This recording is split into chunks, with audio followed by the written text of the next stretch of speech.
Sit, please.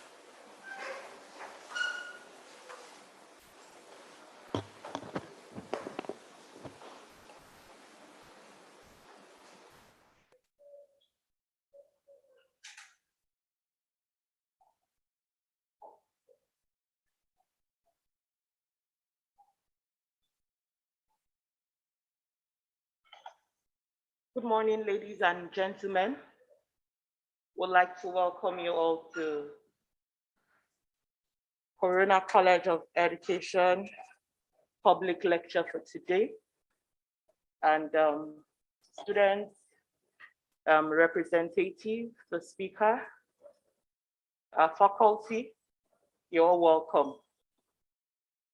Thank you for gracing this occasion with us. Would like to also start the national anthem all over again. As we can see, our speaker wasn't here.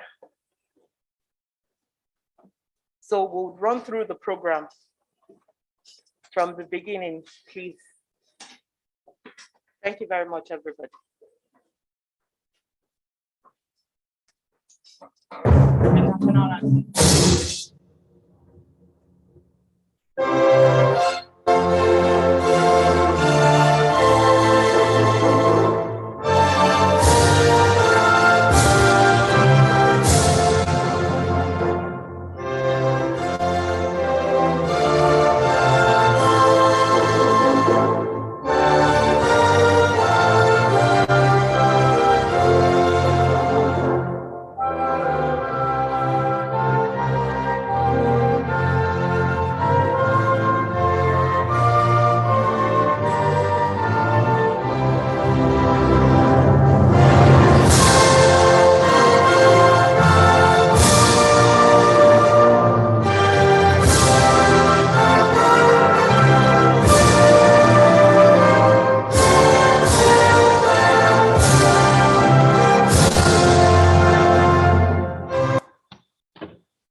Thank you very much for that. Now we're going to the next on the agenda, which is the opening prayer. We call on Mr. Modi for the opening prayer for this morning.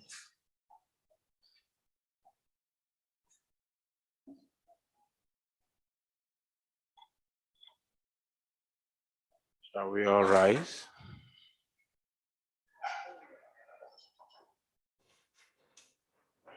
Almighty and everlasting King of glory, we thank you for this gathering. We appreciate your ever presence amongst us. And we say, Daddy, take preeminence of this occasion today in Jesus' name. We commit the speaker and even the listeners today unto your noble care. We pray that at the end of this lecture, we'll have reasons to glorify your name. We commit those that are on the way, that Father, you guide them safely, and people connecting virtually also, Father, you grant them peace in the name of Jesus Christ. Thank you, Lord. May we all have a say thank you very much, Mr. Modi, the Dean, School of Education. Thank you very much. Now we're going to the introduction of guests. We are highly excited to have you all here. And we say thank you, thank you, thank you. First, we'll want to acknowledge Dr. Wahab Ademola Aziz, the Provost, CEO, Federal College of Education, Technical, Akoka. I appreciate you. Thank you so much for being here. Then the members of the College Council, we appreciate you as well. Chairman, CSET Governing Council, Mr. Dotun Sulaimon, MFR, we thank you very much. The Chief Executive Officer, Corona Schools Trust Council, in person of Mrs. Adeyoyin Adeshino, who would likely be online. We appreciate you, ma'am. We say thank you very much. Thank you for being part of this third public lecture. In person of Dr. Taiwo Omome, representative for Rector Yaba College of Education Technology. We say thank you very much. Thank you for being here as well.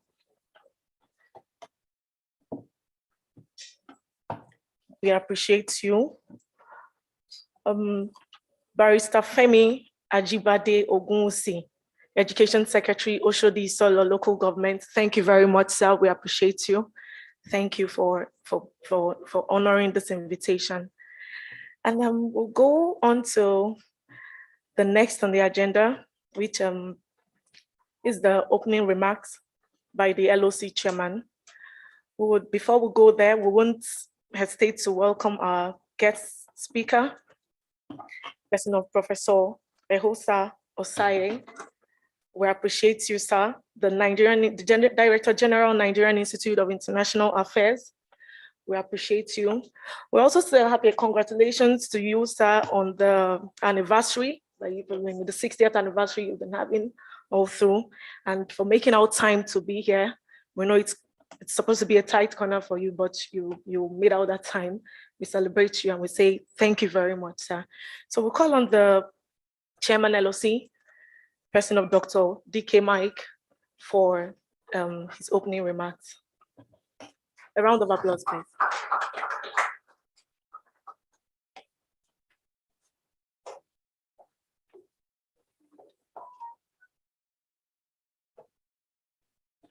Good morning, everybody. Once again, I want to welcome everybody, our guests and our visitors. We want to welcome you to Corona College of Education, the best private college of education in Nigeria. And once again, I want to say, we want to congratulate our guest lecturer for the 60th anniversary of the organization. We'll say happy anniversary. Before I do my introductory speech, is going to be very, very short. I want to tell the world what Corona College of Education is all about. Corona College of Education is a wonderful institution with the aim to raise new breed of teachers for the world. The Sustainable Development Goal 4, if we look at the targets from A to H, we agree with me that we have a shortage of quality teachers, and we've been mandated by the year 2030, we should be able to have over 30 million teachers. And Corona College of Education is one institute that is also that has keyed into that to ensure that we're not just only going to raise teachers, we are going to raise new breed of teachers that will be able to suit the present dispensation that we have technology, both the soft skills in technology and hard skills in technology. At Corona, we have our NCE program, which is Nigerian Certificate Examination, which runs for 3 years, and it's a full-time program. We have our NCE students. We have the NCE student 1, 2, 3, and we agree with me that it has been a wonderful program that they've experienced, and that has been one of the best experience that they've had in this institution. And also we have a program we called professional diploma in education. In Nigeria today, we have teachers who are not certified to teach, but they are in our education system. They are teaching. We can't tell them to leave the job, but what we can only do is to train them to be able to be certified. And how can they be certified? They can only be certified by the Teacher Registration Council of Nigeria, TRCN. And for them to be certified, you must have a degree in education. And they don't have. They have degree in other sectors, and they are in the education sector. Here in the education sector, we accepted them. So we have a program for 12 months. 12 months. It's not 12 months 1 day, not 12 months 1 hour, not 12 months 1 minute. Exactly 12 good months that we're going to run the program together with TRCN organization, and it will be for 12 months. We take them through the rudiments of teaching, what to teach, how to teach, the methodologies and other things involved. So this program is for 12 months for them. At the end of the program, they will be certified, and they will sit for the TRCN exams. After, if they pass, and on the day of graduation, they will be issued 2 certificates. One, the Corona College of Education Professional Diploma in Education, and the Teacher Registration Council certification. We also have our Professional Diploma in Early Childhood and Early Childhood Care and Development Education. It also runs for 12 months. It is for our child educators, those in the early childhood, that are teachers, that are practitioners. We have the head teachers in early years, in early schools. We have our head of schools, our line managers, anybody that associated that have anything connected, anything to be connected with early years. This is the best program for you to be able to know how to know about child development, child psychology, and other things that involves the child. So we are telling you that you can also come along, and it's just for 12 months. It's going to be wonderful and a very lovely experience. Also, in Corona College of Education, the best private college of education in Nigeria, we also offer advanced diploma in educational leadership and management. Advanced diploma is for teachers as well, also for head of schools, also for educational leaders, educational secretaries, our educational directors, and also even our provosts, our rectors, anybody who is a leader, an administrator, a manager in the education sector. This is a program for you. We need to know about the emotional intelligence of a leadership, or that rudiment that concern how to lead, and how to lead, what to do in any situation, about diversity, leading in change, and also inclusion. So this is a program for every one of us in that category. So that's all about Corona College of Education, and I hope to see you. Our academic section have started, and it will run till September. We started in October, and it will run till September. We still have room for you till probably December 17 or end of this year. So thank you, and God bless you. Now to my speech. I'm so happy that I want to listen to one of the great scholars that I've always hear him from far, see him on the TV, hear him on the radio, talk about issues, international issues, political issues. But today he's here to tell us about the security issues. You all agree with me that the school is supposed to be a safe home for the child. The school is supposed to be a safe place for the child, the second home of the child. But it's unfortunate, the school is now a threat. It's now a threat. The child is afraid to attend school due to our peculiar situation in Nigeria. And it has generated to a stage that we have to speak out. It has generated to a state that we have to know, where are we coming from? How do we get here? And that is why we don't want to waste time. I have to let this role for us to call in our erudite scholar, a great scholar, a very wonderful lecturer. And I can tell you, sir, some of your students are online. One of them is even in Lagos. I believe he will soon be here. One of them also happens to be a member of this committee, Dr. Shinowo. You taught her political science those days in UI. She ought to be here. She traveled, and they all want to listen to you. They are all online. So that is why we know he is the best for this. That will be able to teach us, tell us the emergent security issues in Nigeria, the facts, the puzzles, the remedies, and the remedies in the education sector. I hereby wrote introduce the program and hereby set the ball rolling for us to hear one of the great scholars. Thank you.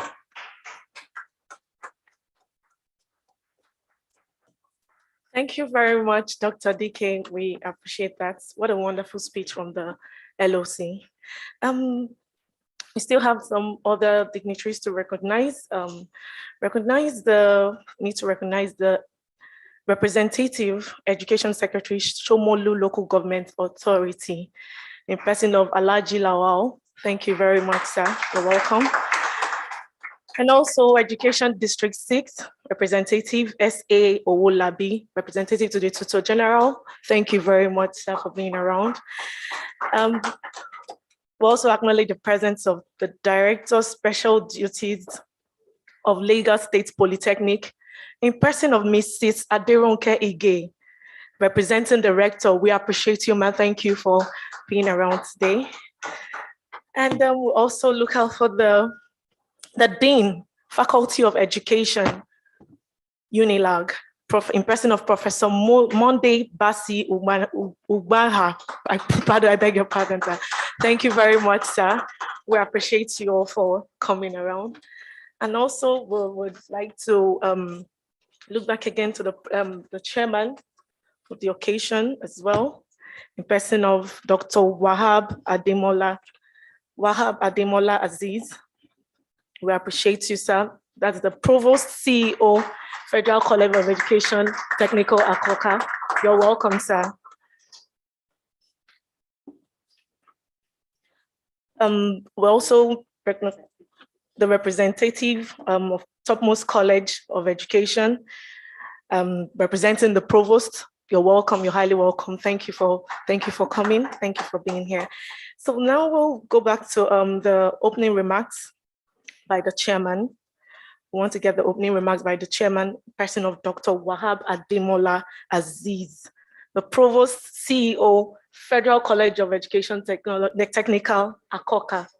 Thank you very much, sir. A round of applause for him, please.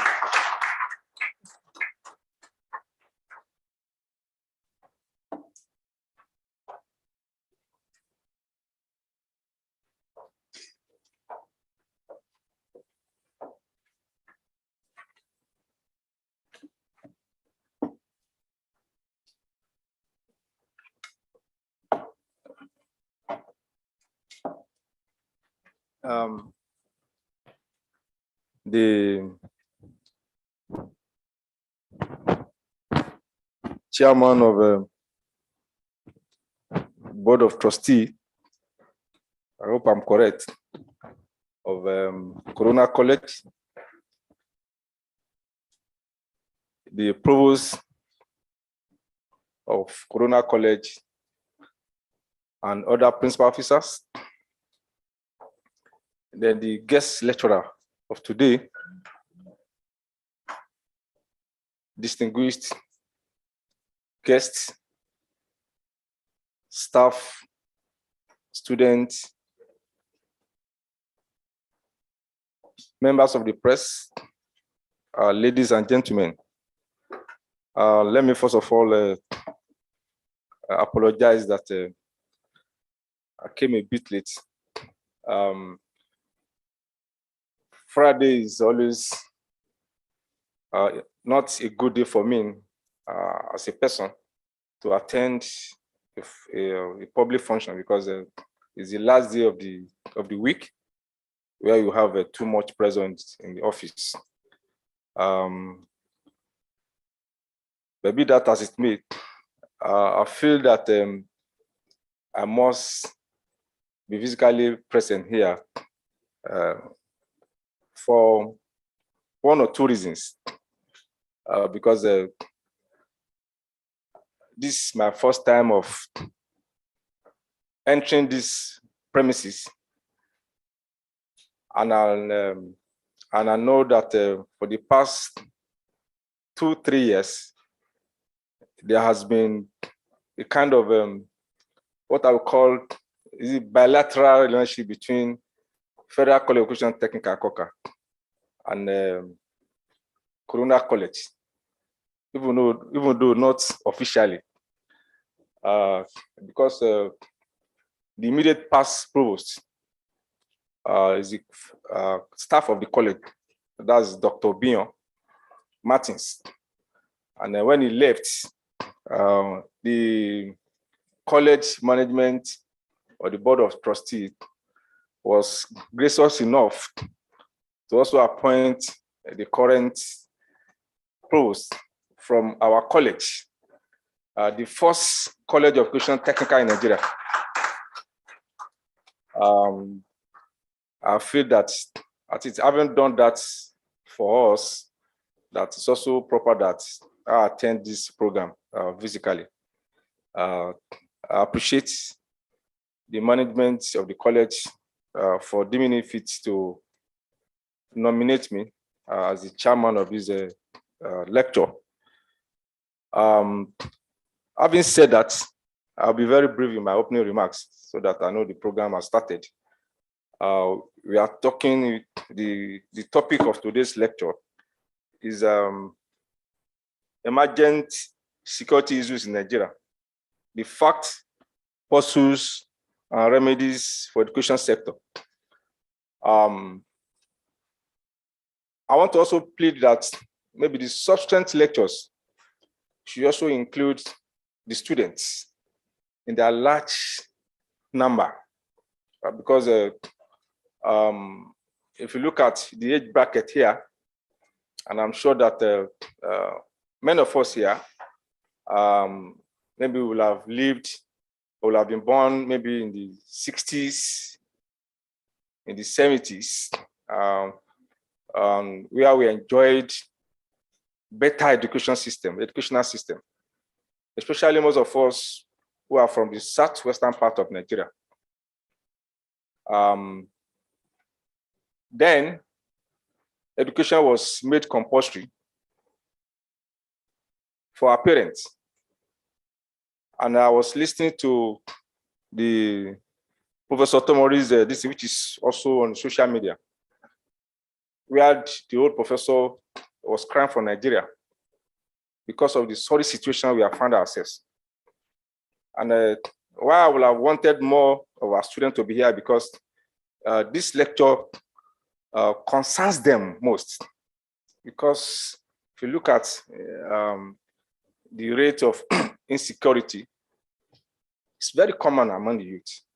I mean, those who perpetrate it, all kinds of insecurity, because of the negligence of the state. The negligence of the state on the citizens of the country. Nigeria, as a country, used to have one of the best educational systems in the world, not even in Africa. But now, we are struggling. I don't know which position we have because of negligence here and there. And because of that negligence for a long time, citizens are not catered for. And everybody was just struggling to make ends meet. And that the leadership, the political leadership, does not see education as a weapon to conquer the world, to also liberate its citizens. And in the process, people are struggling to live. And that is a very debatable topic, very debatable, depending on which side of the device you are looking at it from. Because insecurity did not just start like that. But there are people, yes, who use their intellect to also perpetrate all kinds of things. But those are conscious, but most of the things, because you see that people just want to survive, especially the youth, because of the negligence. Then it also affects our educational system, because we train youth, students after graduation that don't even know where to go to. where to work, and so on and so forth. And yes, this is a college of education, and this is privately owned, which is a boost to Nigerian education system, because the public education system is not at its best as at now. So that's need for that stiff competition between the public and private sector. Even though public sector, private sector, especially the institutions, rely heavily on teachers from public institutions. Because if you need experienced teachers, experienced professors, experienced PhD holders, professionals, you need to look towards the director of public schools to be able to get them. That's a fact. Even though the private institutions are also trying to also breed new set of intellectuals, which is good for the country. So we need that stiff competition. Going back to the topic, we all know the state of security in the country, and that you have to protect yourself, you have to protect your family, and that's the situation. And that as educational institution, we need to also be involved in how to also secure ourselves, our family, our properties, our institutions, and that there are so many ways in which we can do that. I'm not sure that the guest lecturer will also delve into that.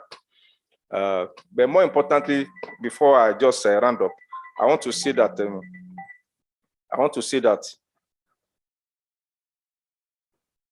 Nigeria as a country needs to invest more in education, both at public and private level, so that we can also move faster to be able to catch up with the rest of the world.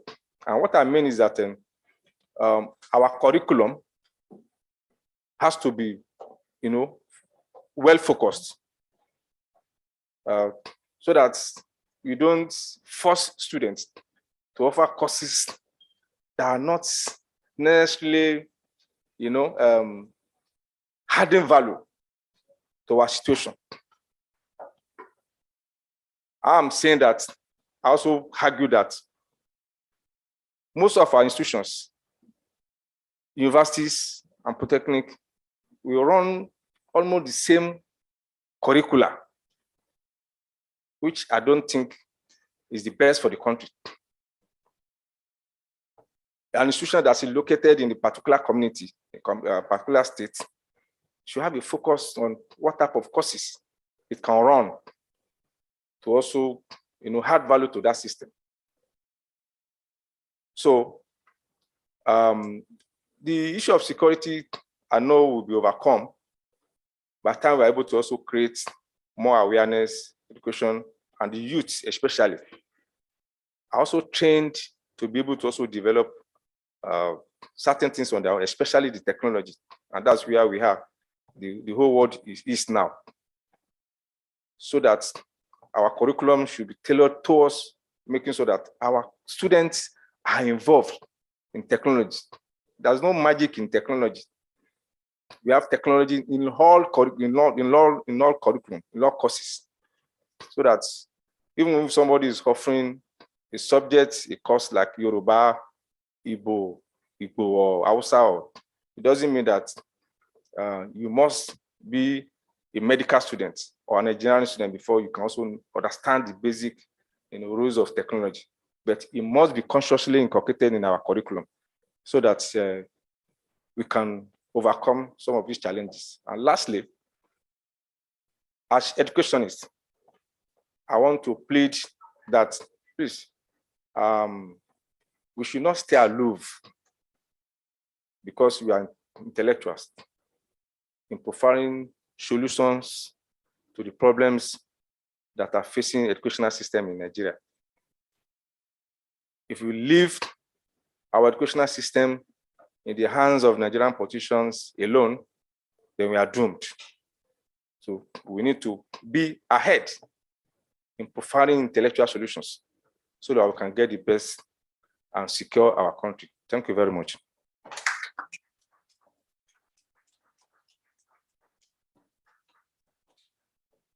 A round of applause again, please. Thank you very much, sir. Thank you very much, sir, for that. Okay, right about now, just a quick acknowledgement. We want to acknowledge the presence online of Dr. Joe Mekiluwe, Dr. Jumoke Olanipekun, Dr. Olaiton Kuku, Dr. Tunde Lawal, Dr. Odeyemi Bamidele, and Dr. Martin Obiyan, immediate past provost, Mr. Adedotun Sulaimon, Chairman, CSED Governing Council. We appreciate you all. Thank you very much for joining us on this program. Now we'll do a welcome address by the provost of the college, in person of Dr. Olajumoke Mekiluwe. Please, a round of applause, please.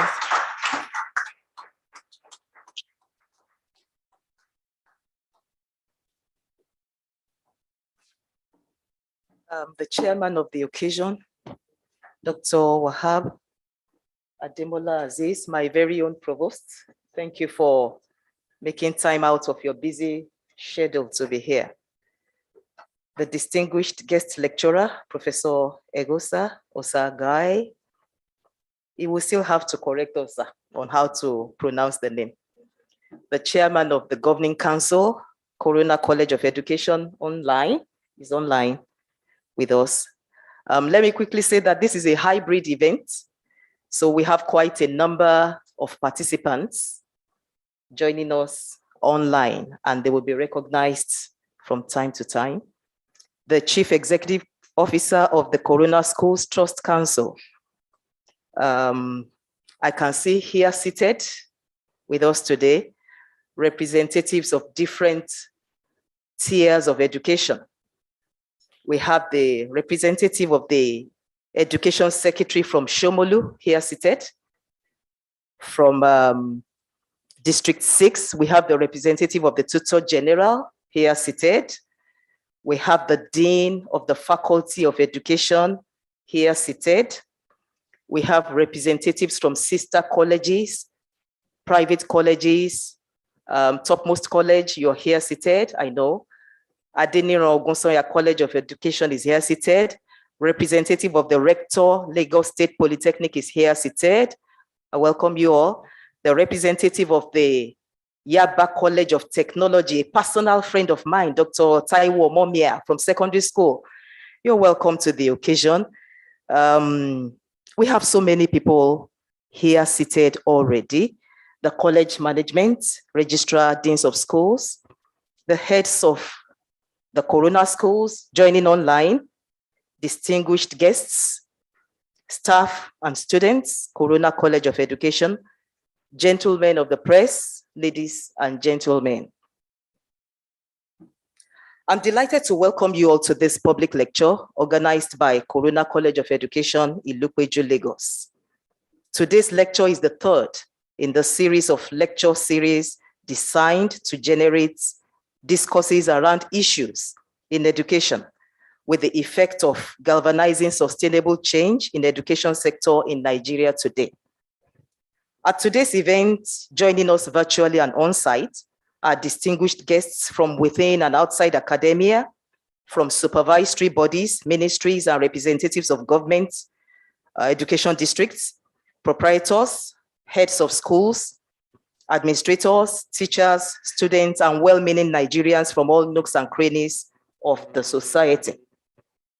The topic for today's lecture, emergent security issues in Nigeria, the facts, the puzzles and remedies for the education sector, was chosen to address the numerous security threats confronting the nation's educational institutions, ranging from the primary to the secondary to tertiary schools, especially in recent times.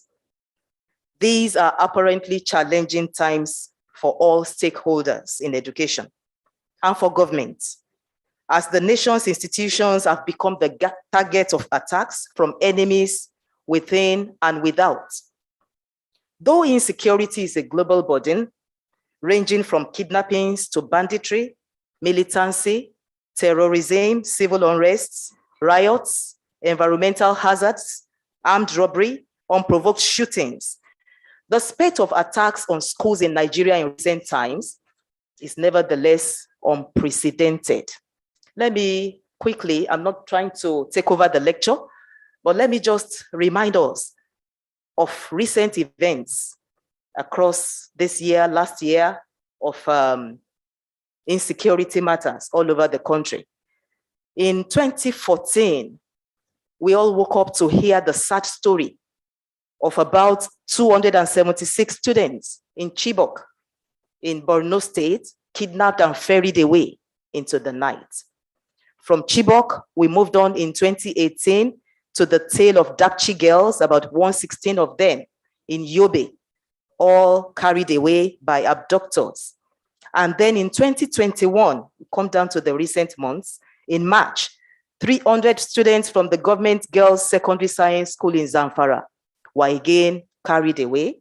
And then in July, we had the story of 126 students from Bethel Baptist Secondary School, again carried away. In November, the University of Abuja woke up to hear that some of their staff and children in the quarters were also abducted. As if those stories are far away, right here in Lagos State in Ekpe, I think sometime in 2017, we had the story of about 11 students of the Lagos State school. I can't remember the name of the school now. Yeah, Government College in Ekpe, carried away in 2017. I'm sure they are back home now. UNICEF establishes that over 1,400 students have been kidnapped so far in recent years. And in 2021 alone, we have had over 20 attacks on schools in Nigeria. There have been reports, like I said, of teachers, lecturers, and students abducted from schools. There have been reports in recent times of teachers beaten up by their students or by hired thugs that parents sent to school to beat up teachers because the teachers disciplined their children. We've had reports of pupils attacking, bullying, and inflicting harm on classmates, leading to death. It's all in the news. Again, last week, there were reports of students in Edo State, I think Idogbo Secondary School, who went on a rampage and destroyed so many properties in the school. These are all part of the tales, the narrative of insecurity in our nation today. And this calls for a gathering such as this. We can't, as stakeholders, fold our hands, because it seems and it appears to me that schools and indeed education is fast becoming an endangered species. And all of us must wake up and attend to these matters as soon and as fast as we can. Ladies and gentlemen, let me quickly say at this juncture that today's guest lecturer was carefully selected also to address these concerns. Professor Egosa Osage is an erudite scholar, and his profile will reveal later that there is no better person to treat today's topic. If I go down memory lane very fast, in 2018, I reached out to the distinguished professor to deliver a lecture at Federal College of Education, Akoka. And he was so humble in his approach. He was so approachable, and he promised he would be there. We kept on interacting. I think he flew in from South Africa just a few days before the event. He arrived at the college well before anyone was seated in the hall, delivered a well-packaged lecture. I thought you were going to delivered a well-received lecture that threw up a lot of issues. So I'm glad you're here again today. I'm glad you accepted this invite, and we look forward to your paper, which I believe will generate issues that will undoubtedly help all stakeholders to chart the way forward and to influence public and private security decisions at such a time as this. Ladies and gentlemen, I expect and I believe that the lecture will interrogate, among other issues, addressing these questions. One, why the sudden increase in armed attacks on schools? What is the root of escalating insecurity in Nigeria in the first place? How ready How prepared are schools to confront the emerging threats? What are the roles of government, proprietors, administrators in crisis prevention amidst the realities of inadequate security apparatus, delayed responses, and other compromises of Nigeria's security landscape? What can we do to secure our schools? And then what are the implications of sustained attacks on schools? Statistics reveal that currently Nigeria has more than 10 million children out of school. These attacks can only worsen that situation, you will agree with me. So these are the questions, and much more than that, that we expect to find answers to at this lecture. Distinguished guests, before I conclude the speech, let me once again specially recognize the presence of the chairman of our governing council, Mr. Dotun Suleiman, MFR, and other members of the College Council already online, and the CEO of the CSTC, Mrs. Adeyoni Adeshino, for their warm support, and to members of the local organizing committee, headed by Dr. Mike DK, for a job well done. To all participants, I welcome you all. Happy listening, and God bless.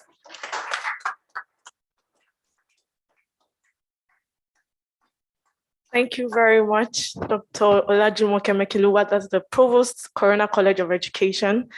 Now we're going to the main lecture proper, but before we go in, I want everybody online will all drop questions. All questions should be dropped at the chat box. While in here, we'll have papers passed across for everybody to write down their questions. But before we have our guest lecturer, we'll have a citation of the lecturer by Mrs. Edith Omosun, the Programs Marketing Manager, Corona College of Education Consult.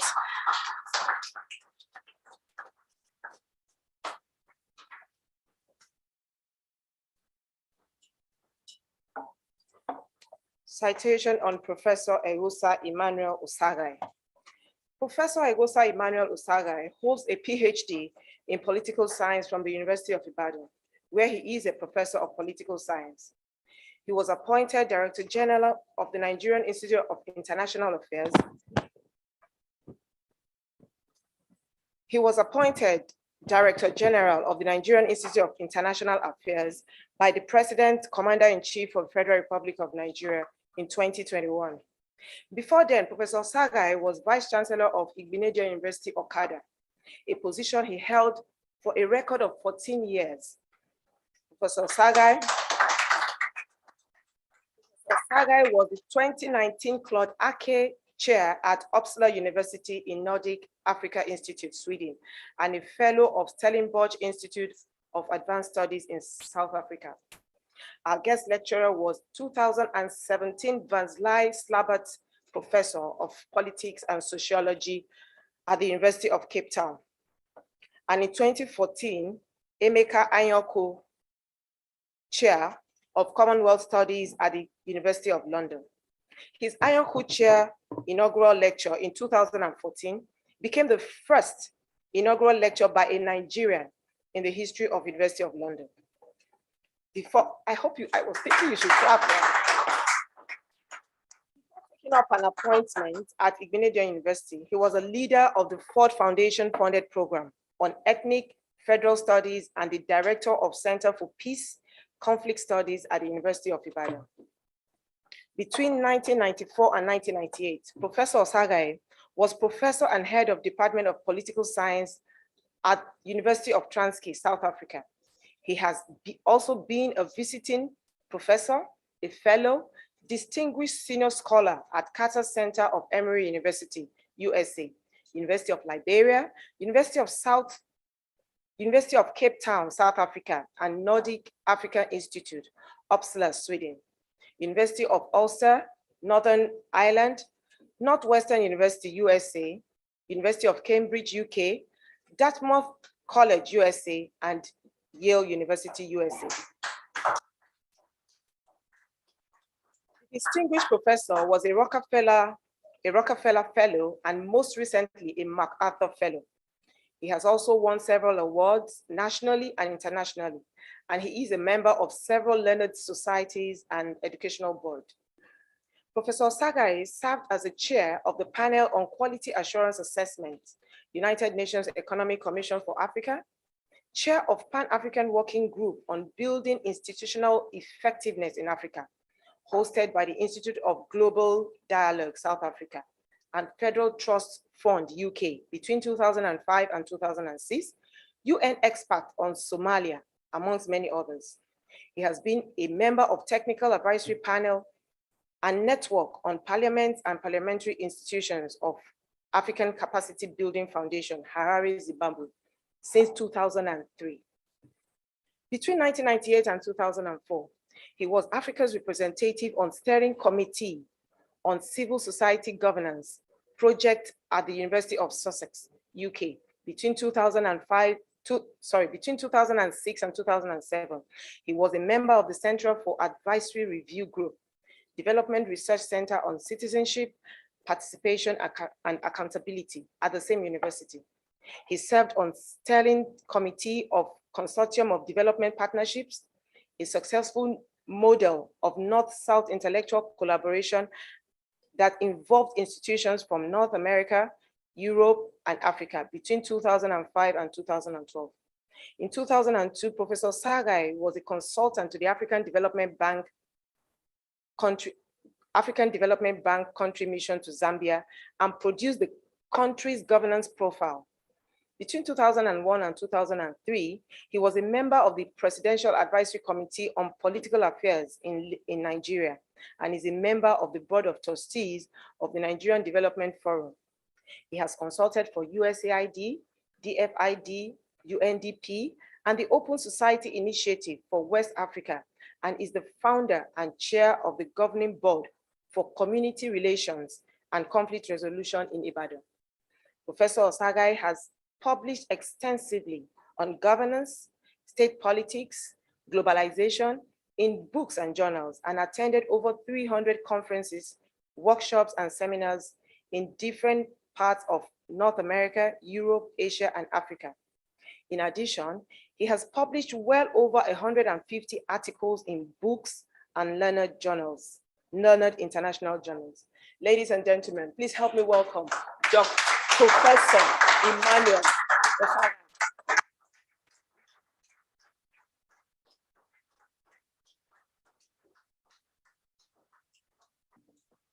Thank you. Please be seated. Mr. Chairman, let me thank you for this session.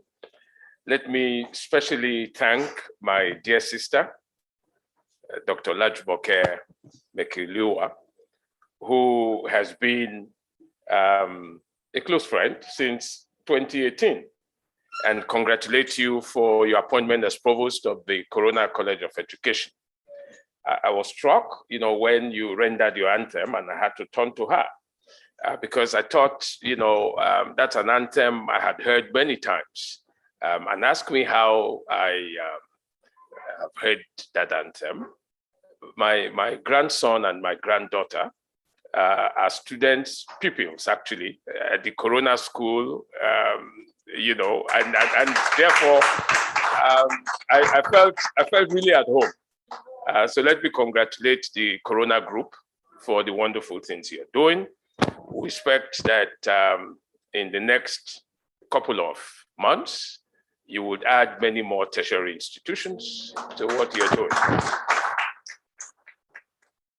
It's my pleasure to be here, and thank you for congratulating us. The Nigerian Institute of International Affairs, which I am privileged to head at this time, is 60 years old, and we have rolled out the drums, and we've been celebrating.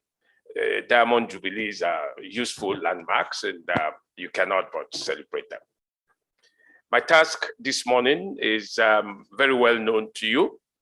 I want to share with you my thoughts on the topic that has been assigned to me, emergent security issues in our country, the facts, the puzzles, and the remedies for the education sector.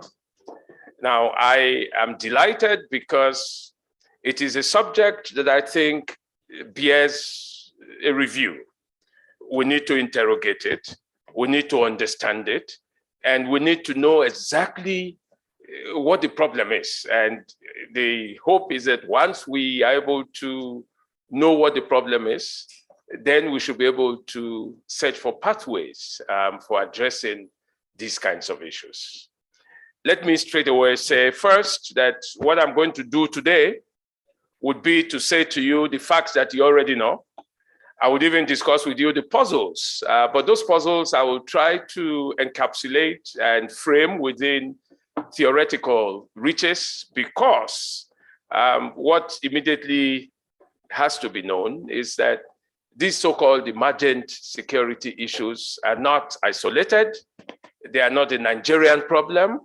They are problems all over the world, which is why even the United Nations has dedicated one day for the protection of the school environment, from attack by sundry forces. So it's important to know that. And you know that for students of theory, the argument would be that it is the same propensities, the same dispositions, the same independent variables, the same factors, the same explanations that occur in a wide variety of cases, including Nigeria. And then, of course, hopefully, we'll discuss those remedies.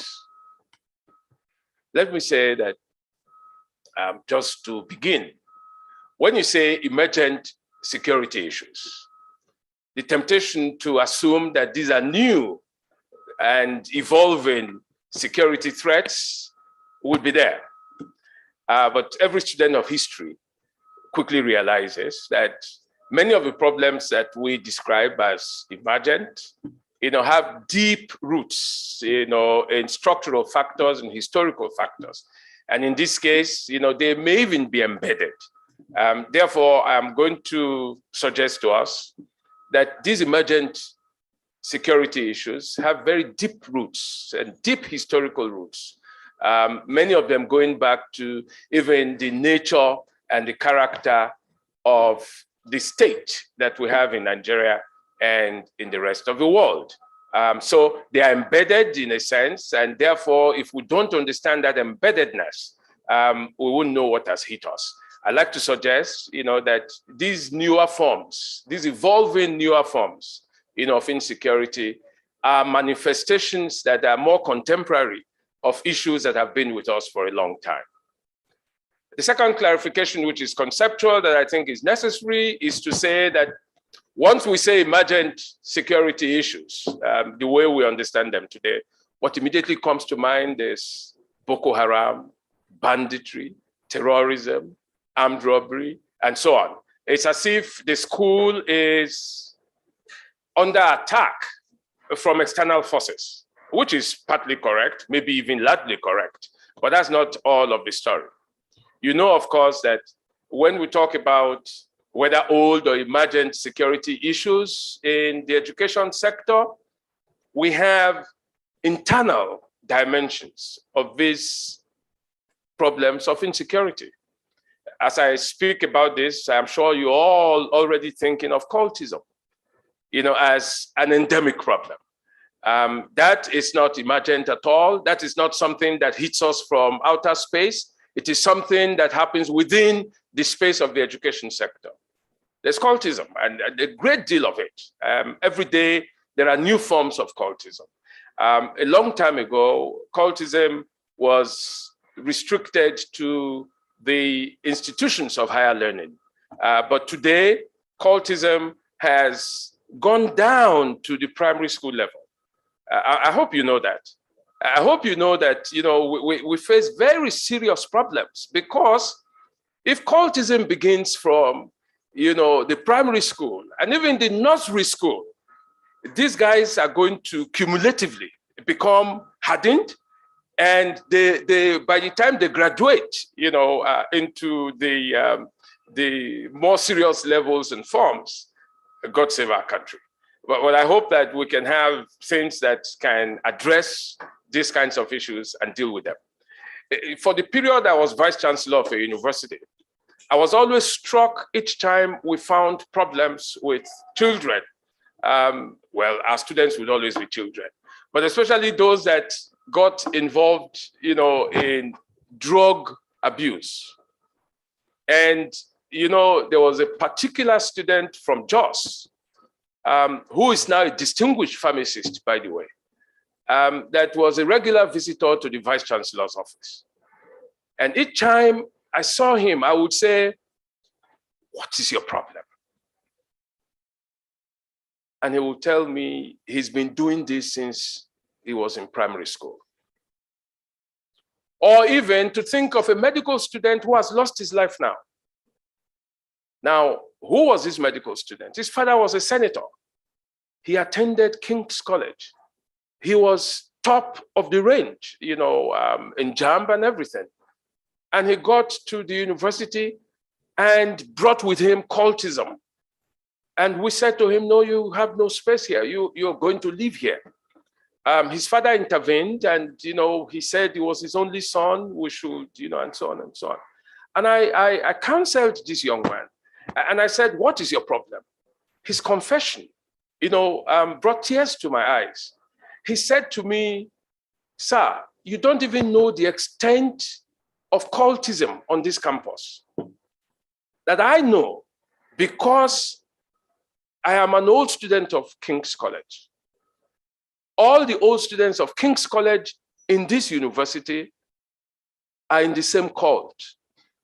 I'm sorry I'm mentioning names. I hope somebody is not going to say, you're spoiling our name and therefore, but I hope I am protected because this is an academic forum. We have the Chatham House rule that allows you to go ahead and say the things that you need to share, as long as this is for an academic audience. So I'm covered. Provost, you protect me? Yes, sir. Thank you. Thank you. Now, so he said to me that that's where it started from. And that, when he got to this university, he just, it was like, I've been told that, witches and wizards, when they attack people, they leave marks on their faces and their foreheads. So wherever you go, the other witches and wizards can continue from there. I'm sure you have heard that story before. Now, each time I asked my mom if this was the case, she would say, "I'm sure you're asking me because I'm a witch." But I said, "No, you're not a witch. I don't know." So how did I expect her to know anyway? But this young man said to me, as soon as he got to the university and he saw these guys, it was back to business. We expelled him and, he left the university. The father begged, we brought him back. And then this was after 1 year. He told me there were more students from that school who came from the same source, you see? And so it was continuity. To cut a long story short, we expelled him a final time. His father, got so heartbroken. He took pages in the newspapers and disowned him. And not too long after, he was sentenced to death for armed robbery, of all things. And, may God bless his soul wherever he is. But, these are stories that sound bizarre and extreme, but they remind us that these so-called emergent security issues have been with us for a long time. And they are getting, more, deep-rooted, as the days have gone by. But for the purpose of this lecture, I'm going to talk about attacks from outside. I'm going to talk about, the emergent security issues that are beyond our control. The ones that hit us, like COVID-19. President Donald Trump used to say that COVID-19 is the unseen enemy. When you fight that war, you really don't have control, isn't it? So the ones we don't have control over, these are the ones I want to talk about. So let me begin with the puzzles. And these puzzles, I want to address them theoretically and comparatively. You see, all of the things that are happening in Nigeria are happening to many other countries, not only in Africa, but beyond Africa. Just think of it. But in Africa, we seem to have contextual specificities that make these things fairly predictable and well-known. Whether you're looking at, the situation in La Côte d'Ivoire, or you're looking at the situation in Zimbabwe, you're looking at the situation in Mozambique, you're looking at Mali, you're looking at Niger, you're looking at Mauritania, you're looking at Cameroon, You're looking at Botswana, you're looking at Kenya, you're looking at Uganda, you're looking at Ghana, you're looking at all of these countries. These things resonate very well. So people who hear stories from Nigeria can find themselves in those same stories. And the question would be, why is this happening? Now, you will know that the state forms, and by state forms, I mean the countries we belong to. I'm sure you know you belong to a country. You're a citizen of Nigeria, which is very good. I'm a citizen of Nigeria. But there are other countries like Nigeria, there's Benin Republic, there's Togo, there is all of these countries. Now, what is common to all of these countries in this part of the world is that they were not countries that came into existence in any organic sense. These are countries that were brought together in the most, unusual forms. They call them artificial countries. Artificial to the extent that those who decided to put these countries together didn't come to ask the people, are these the countries you want to belong to? They simply took out their rulers and their pens and drew boundaries and then gave these boundaries names and said, from now on, you will be called Nigeria, you'll be called the Gold Coast, you'll be called, and so on. That's how the countries in Africa came into being. They came into being through what we call the colonial acts of creation. Colonial acts of creation. Now, when the colonial masters, I hate to use masters because it would suggest that they are still in charge. When the colonial tyrants, I think that's better. People who impose and inflict things on you cannot just be masters, they have to be tyrants. When the colonial tyrants decided to put these countries together, they had no maps to navigate through. They only had the historical experience, the sociological experience of their own societies and the kinds of states that they had. And so they thought, they could import these state forms and, graft them on these very unknown territories. So in a manner of speaking a little sophisticated English, that process involves what we call nostrums. Nostrums are experiments that are performed, but whose outcomes are unpredictable and entirely unknown. So I'd like to suggest to you that never in the history of the world did any state process, such as the one that gave rise to Nigeria, ever take place. These were experiments that were performed by people who didn't expect them to succeed. I'm sure many of the colonial tyrants that were in places like Nigeria that long ago, going back to the period of 1899, down to 1914, and down to 1938, and so on and so on. If you wake them up from their death today and say, this is Nigeria, they say, you mean Nigeria survived? It must be a miracle, because no country has ever had this trajectory. No country has ever had this trajectory. Let me tell you about the greater mystery and maze of this trajectory. In many countries, the guys, the colonial tyrants, also redefined us, and they profiled us, and they classified us, and gave us new identities, the things we didn't have before. In places like Kenya, in places like Uganda, they administratively created tribes and ethnic groups and labeled them. The Baluya group in Kenya is a good example of what the colonial constructors did. They constructed new identities. In Nigeria, and you should better listen to this, in Nigeria, we did not have the Yoruba ethnic group before Nigeria came into being. We did not have the Igbo ethnic group before Nigeria came into being. All these groups that we want to fight and die for today had their identities constructed only within the framework of Nigeria as a country. Many of us today claim to be Northerners and Southerners and so on and so on and so on. These are colonial creations. We were never Southerners or Northerners. Is that clear? So even the identities that we claim to have today are artificial identities. And it's in the process of their consolidation and deepening that all of these fissures, all of these conflicts and all of these things have emerged. The point simply is this, that to hold a country like Nigeria together, it's a very difficult task. Because of its artificiality that gets deepened by the day. The only thing that could have helped and held Nigeria together was the fact that we had a common enemy in our colonial tyrants. And so we fought for independence. In that fight, we had a veneer of solidarity and even togetherness. But you know the history. That past has receded in memory, and we have the reality staring us.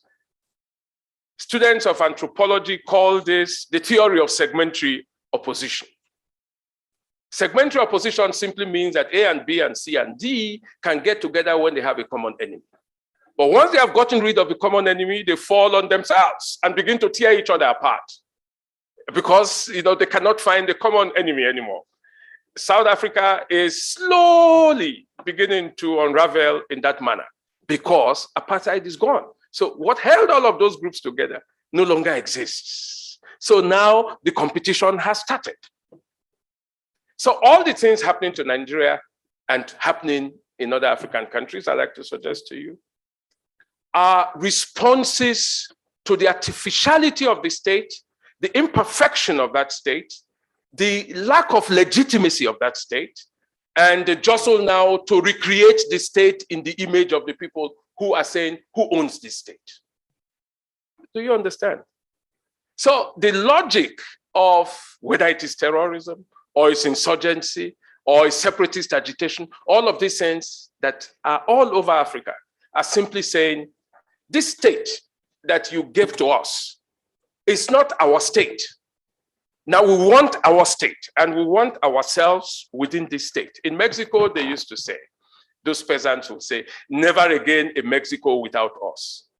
So this is the struggle in Nigeria. Whether you call it equity, whether you call it for justice, whatever it is. So when you have the turbulence of a state rebirth, of a regeneration of a state, these forms of insecurity are inevitable. Is that clear? Yes, because it's like we are struggling all over again to create a state that we all own. And if we are all going to own that state, then of course the struggles must be not so equal because we are not equally endowed. Okay? Now, let me be a little more specific and talk about the puzzle of the education sector. Proponents of modernization theory, which is, this is what, we had in the social sciences in the 50s, in the 60s, in the 70s. And there is a new form of modernization theory, which you would find in neoliberal reforms. And by the way, let me also just tell you, we talked about our state forms being highly experimental and being nostrums because they have never been done anywhere else in the world. I hope you heard that. The experimentation has not ended. Today, we have reforms. I'm sure you've heard of reforms. Go and devalue your currency, which is what the Naira is suffering every day now. Go and reduce your workforce. Go let the state now, be very lean. The state should no longer take charge of many things. And yet we are the ones who come back to hold the state, for failure, even though the theory says the state should recede and let the private sector take over. You know this. This is neoliberal wisdom. The one that says, don't even invest so heavily anymore in public education. Let the private sector run education. It's efficiency that we are looking for. In the name of transparency and accountability and institution building, we are again going through reforms that are nostrum reforms. They have never been done anywhere else in the world. So the new experiments that we are having to conduct and live with in this part of the world are experiments that are unprecedented. Okay? So we are still in the throes of what we don't know. But modernization theory had said in the areas of social mobility and social mobilization, the surest variable, the most assured variable for progress is literacy. Literacy. You want to conquer poverty, you want to conquer ignorance, you want to conquer disease, you want to grow prosperity, you want people to have better well-being, to be empowered, and you want them to live well and enjoy a good life. In short, you want to empower people, you want to ensure human security. Invest in literacy. Okay? Now, for students of social mobility, and we all know it, many of the people today who have a sense of that old history, as our provost was trying to remind us, are people whose parents were not so rich. In fact, many of them were not rich at all. They were poor. But they sacrificed everything that they had just to see that their children went to school. Why were they doing this? Because there was evidence that if your child was able to get education, it would be farewell to poverty. Now, I come from Benin City, and the street where I grew up, I've always said to myself, God is very kind. God is not the respecter of persons, but in every house, in Benin, on my street, I found that even from my generation, every house could count between 3 and 10 graduates. Whether it was, College of Education graduate or Polytechnic graduate or university graduate. But I tell you, that fact in itself transformed the whole street and all the families that are there. There is no substitute for education other than the one that I have seen. They say, if you think education is too expensive, try ignorance. But nobody wants to try ignorance. That's the power of the theory of social mobility, which is always about upward mobility.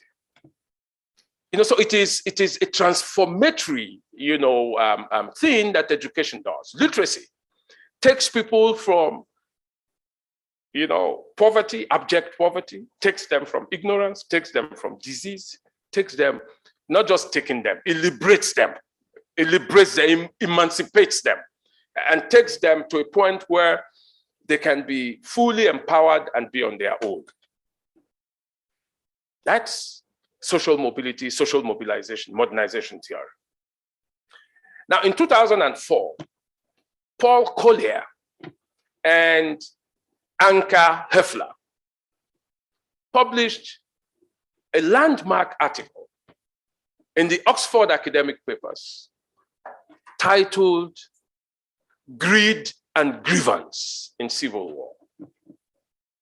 Greed and grievance in civil war.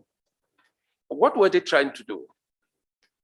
By the way, Paul Collier is the author of the theory that talks about the resource curse. Resource curse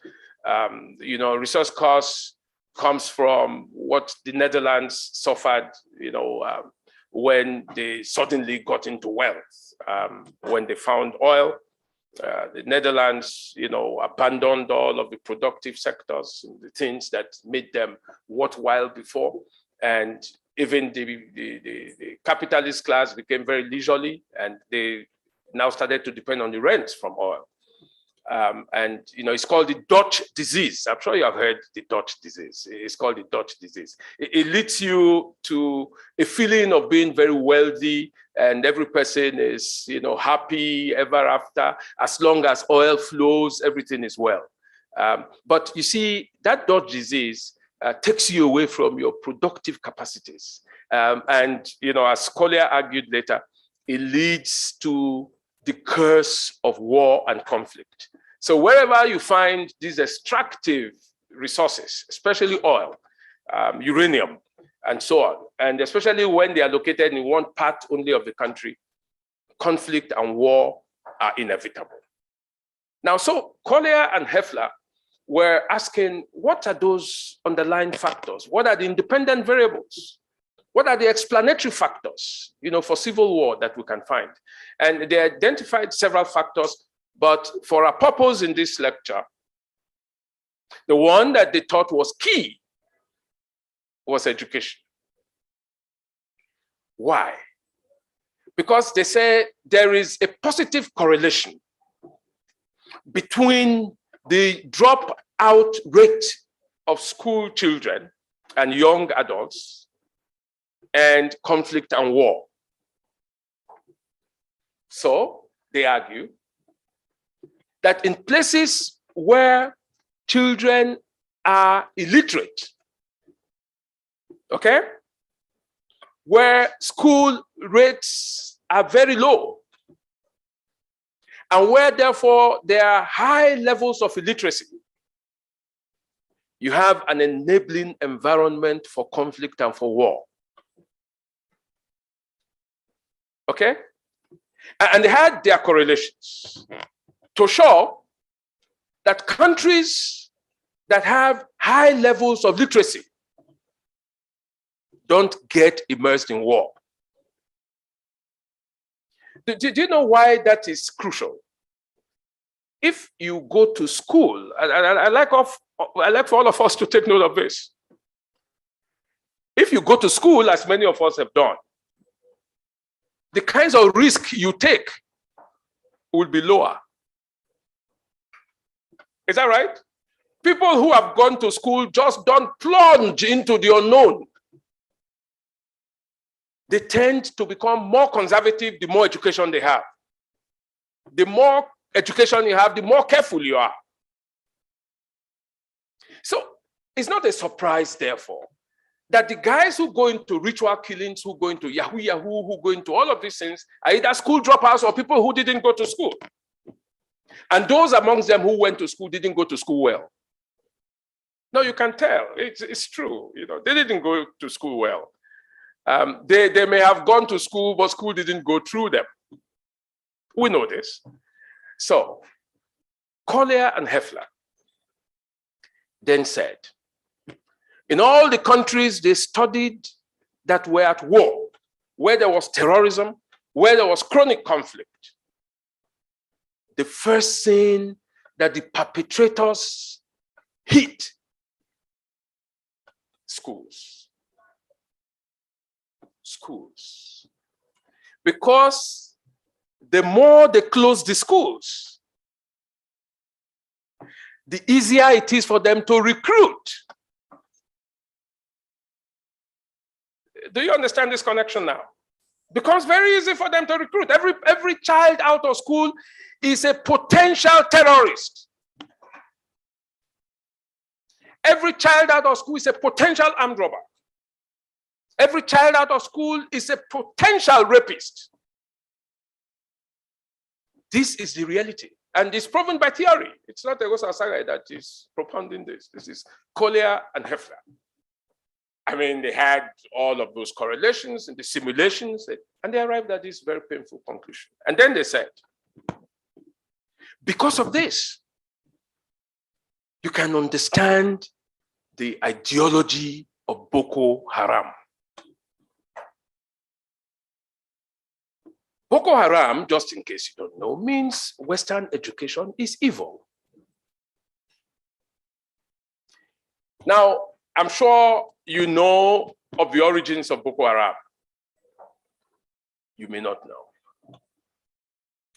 But part of what is now known is that Boko Haram had as initial recruits people who chose to leave universities to join because they had come to the conclusion that there was no value in education.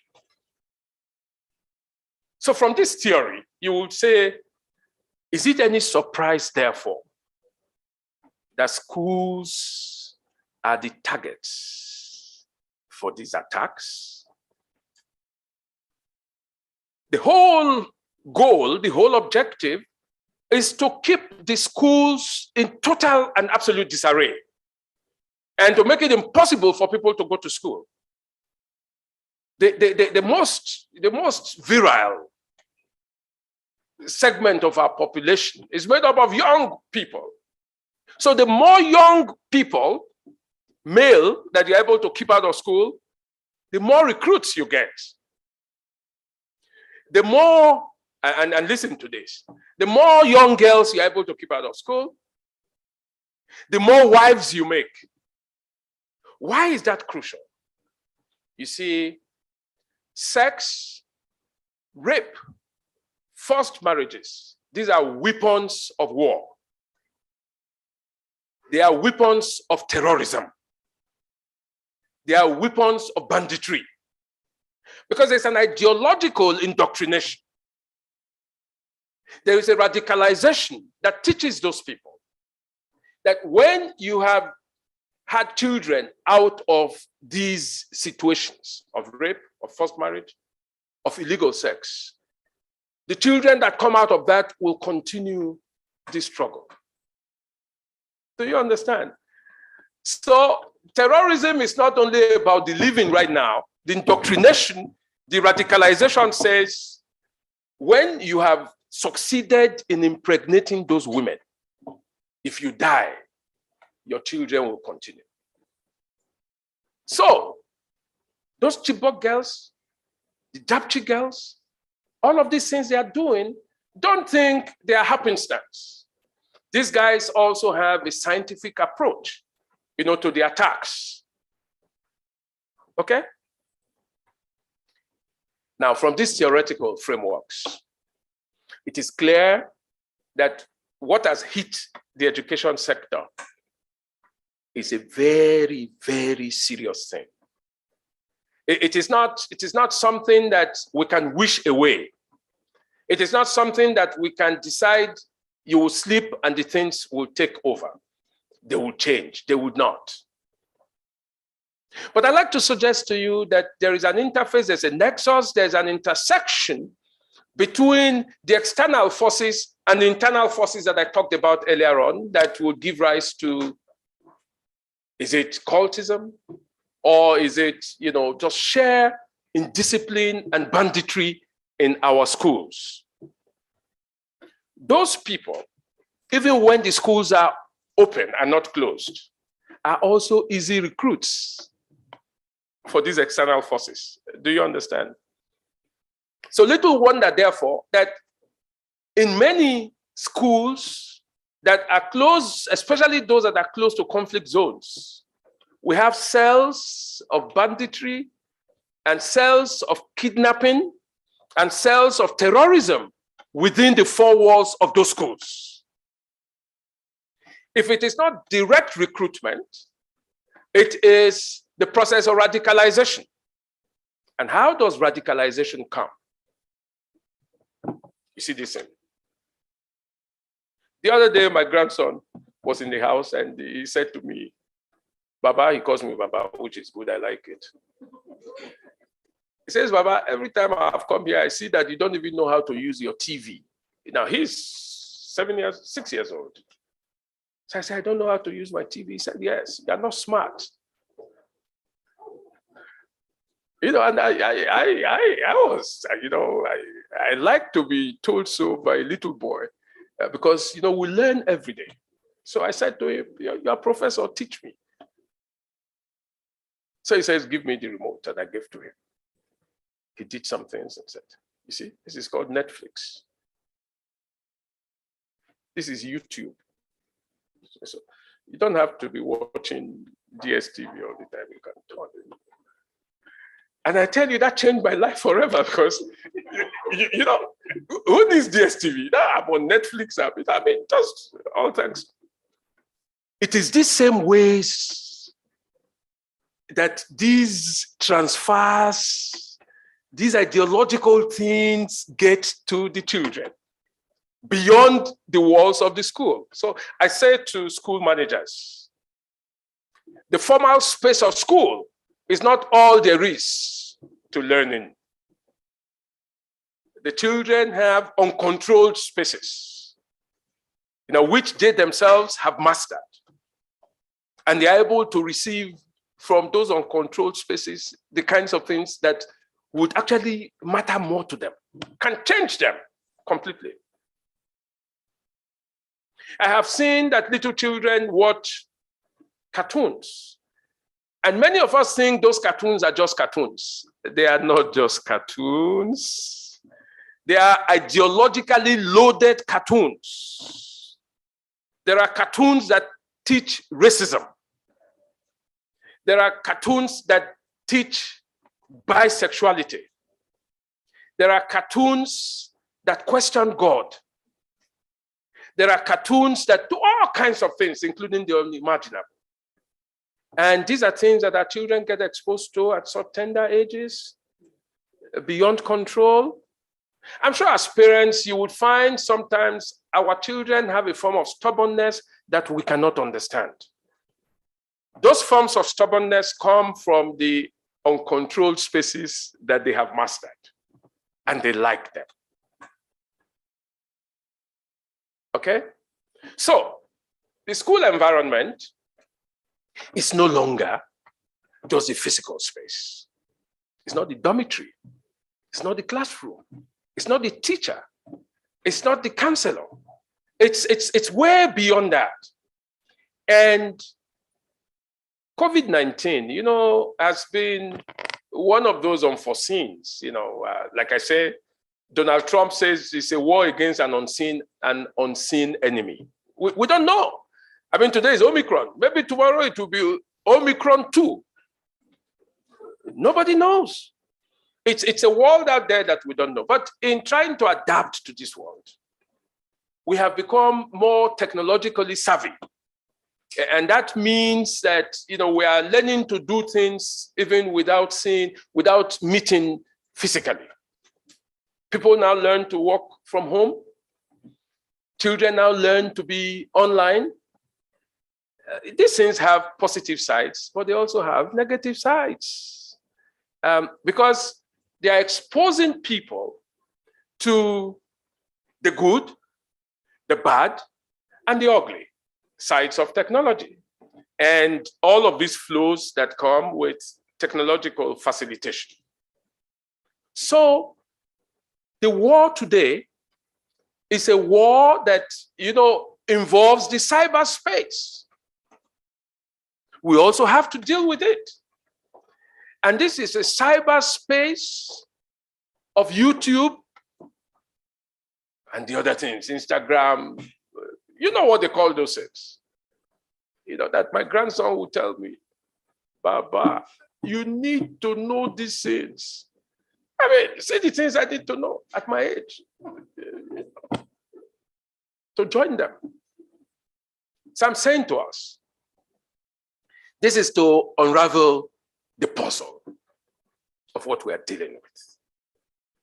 And to see that, we have a lot more beyond our control than the ones within our control. So when we think of remedies in terms, for instance, of raising the levels of our school gates, that's, what the eyes can see. I'll give you an example because, I also like to preach sermons. And let me tell you one of the sermons that I like to preach. As human beings, especially those of us who profess Christianity, We like to be with God, not to die. No. I mean, to be one with God, to be powerful. We like to be with God in control of the things that we do, isn't it? So that, for instance, we like to know who our enemies are, so we know how to deal with them. Yeah, we like to know many things, and so on. And thank God we know many things. But every human being quickly realizes, just in case you don't know, that what you know is less than 1 billion% of what you need to live. Let me tell you how. Strong man, powerful man, Jim Christian, speaks in tongues, does all of those things, Don't you fall asleep? When you sleep, are you in control? Now think of it for 1 minute. I like to sleep, and sometimes I can sleep for 12 hours. If you allow me, I'll sleep for 24 hours. And I'm the first to tell you, oh no, we can even pray. So the things you see are just a fraction of your life. Those enemies are the least that you can identify. Your real enemies, you don't even know them. You can't see them. That's why you must learn to be completely yielded to God. And say, as Galatians 2:20 says, that the life I now live, I live by faith. You see, because you cannot control anything. But that's not to say that we are hopeless. No, God forbid, we cannot be hopeless. So what remedies can we have?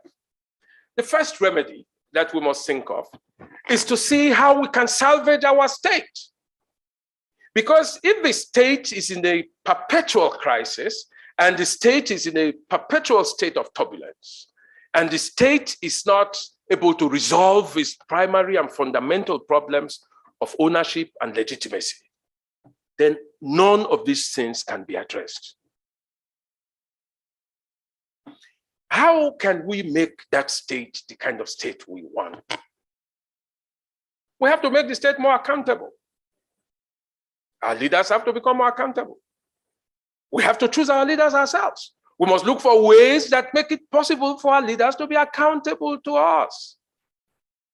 Accountability is not only about who becomes president or who becomes governor. It's also about who's provost, who's vice chancellor, who's head teacher, who's anything. They must be held to account.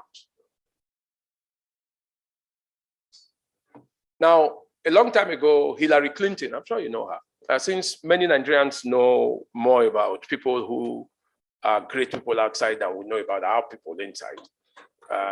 Anyway, I'm sure you will know Hillary Clinton. At a point, she said, this movement for rights, human rights, I like that movement. It's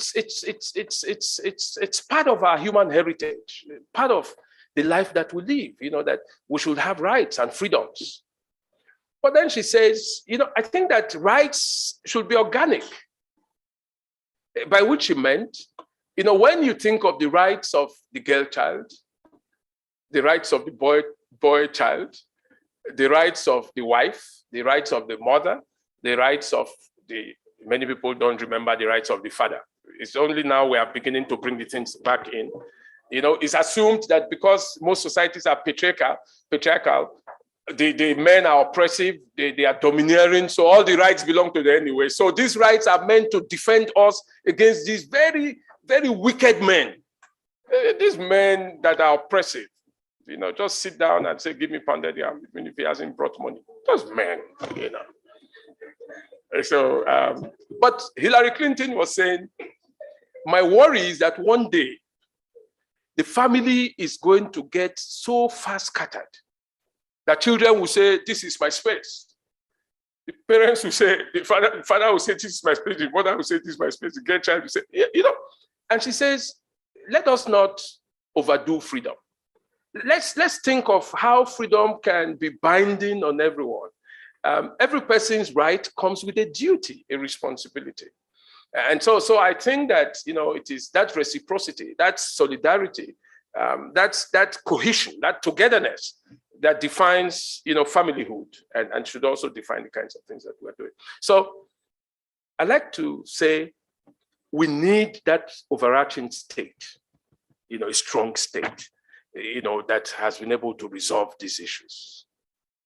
It is when we have such a strong state that we can create our common spaces, common, the things that are common to us. Let me tell you how it works now. Today, if you are told that there are terrorist attacks in Kankara, you say, well, it's their problem.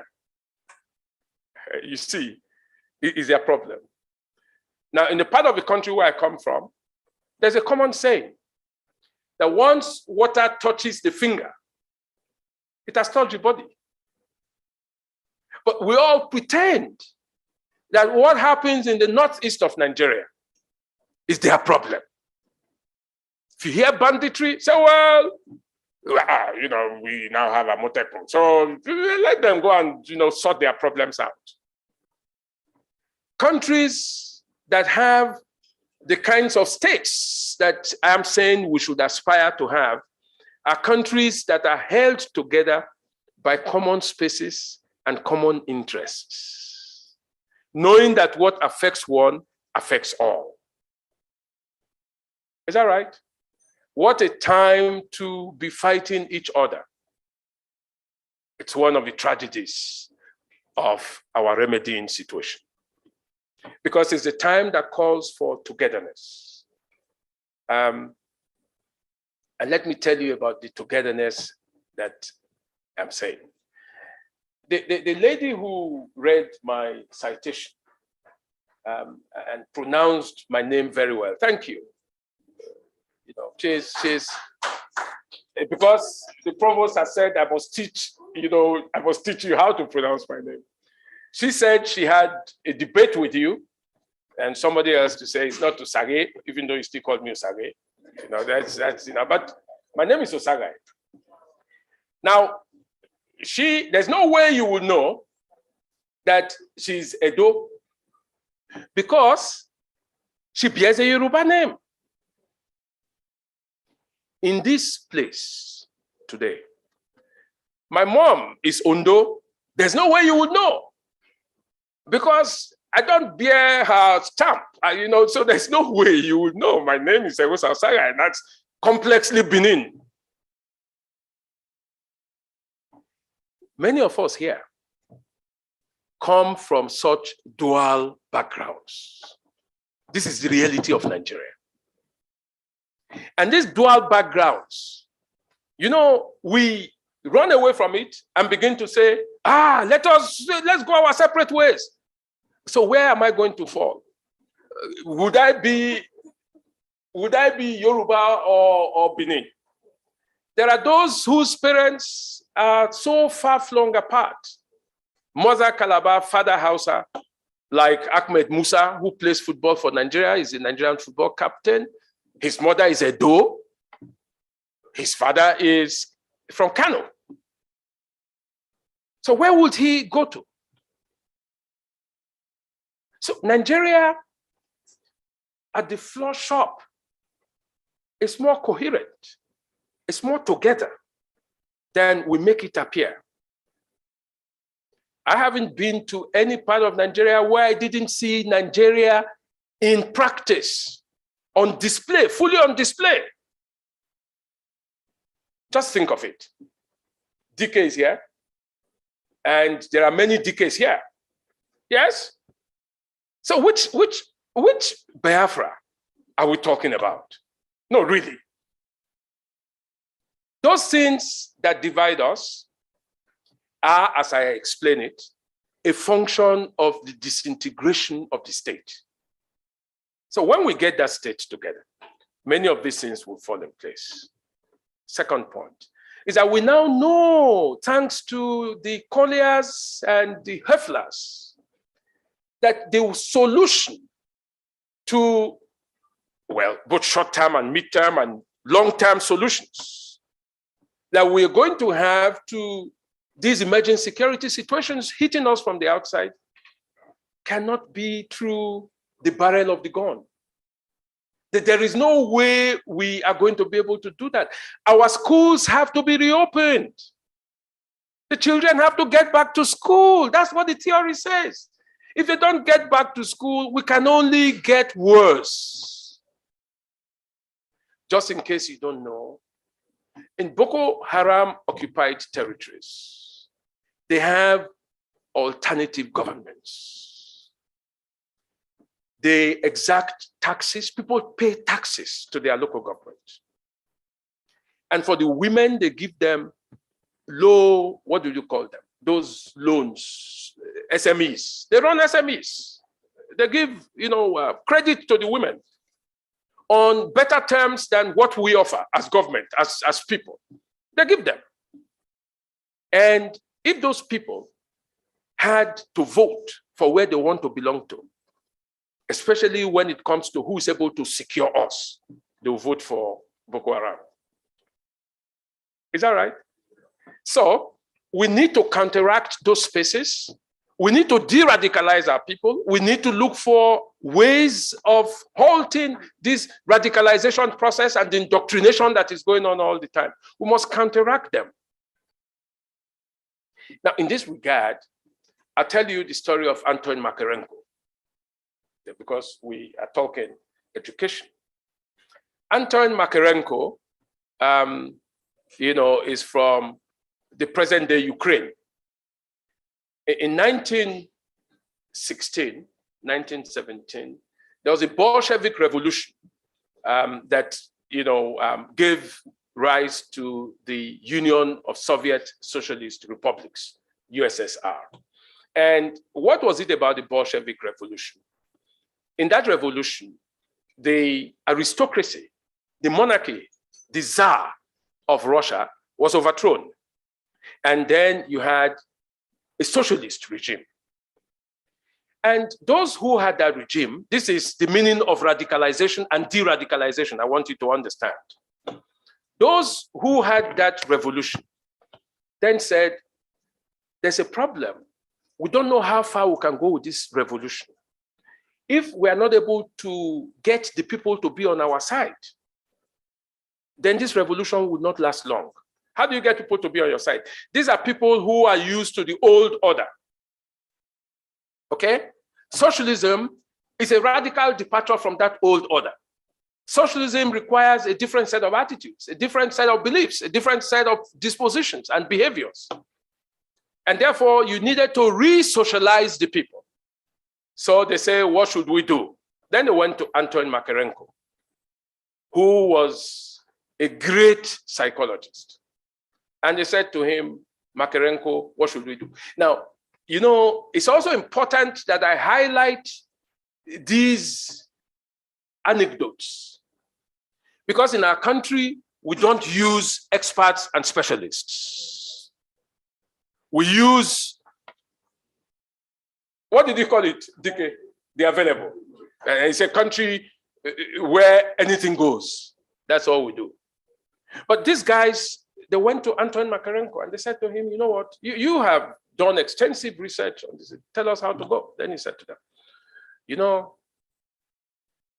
I'm not giving up on the older generation, but they themselves are a threat to this revolution. Because if we are not careful, they will do all the things that will make this revolution fail. Our only hope is in their children. So let us take all children that are 10 and below and take them to the collectivities. And they did that. And they started to indoctrinate these children. So for 1 year, the children didn't come to see their parents. After 1 year and 6 months, they had an experimental sample. They sent them to their parents to say, let's see what has worked.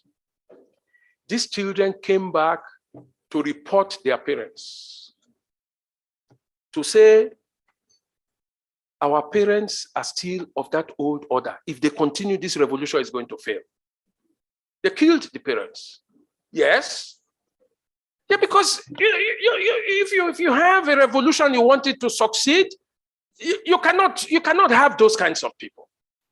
Now, this was the same thing that Israel, the state of Israel, emulated when in 1947 Israel became, I hope you know the historical and the biblical state of Israel, but the contemporary state of Israel only came into being in 1947.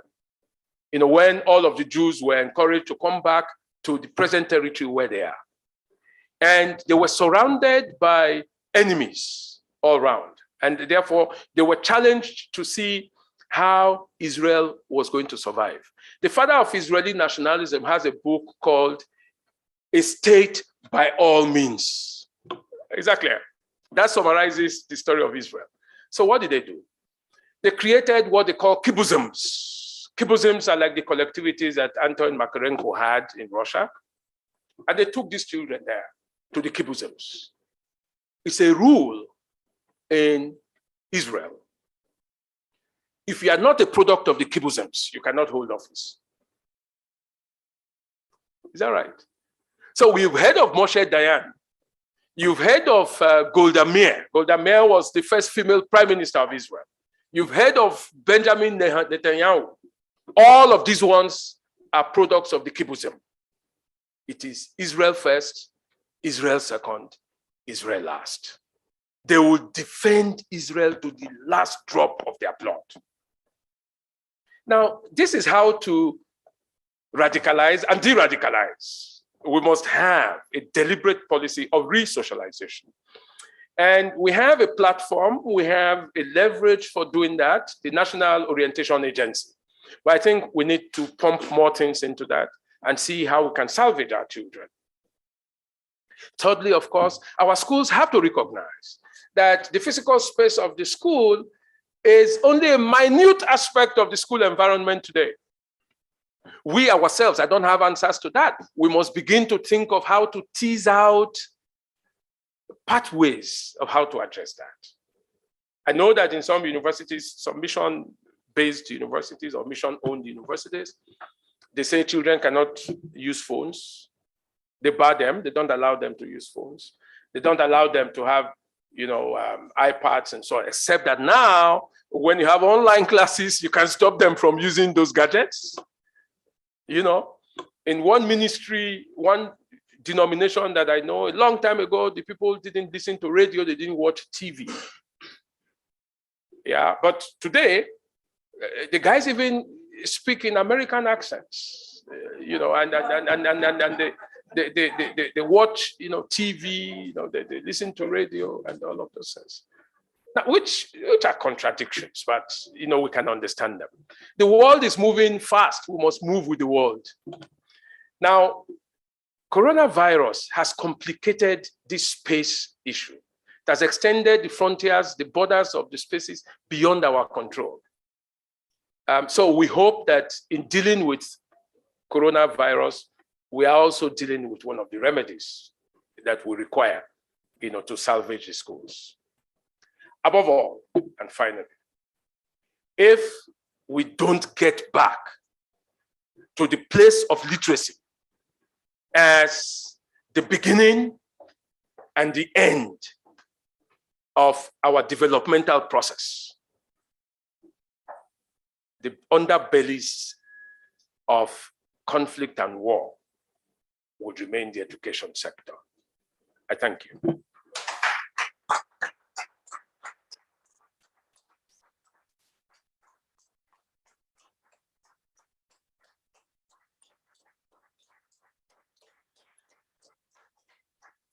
Wow, wow, wow. Thank you very much for that amazing lecture, sir. Thank you very much.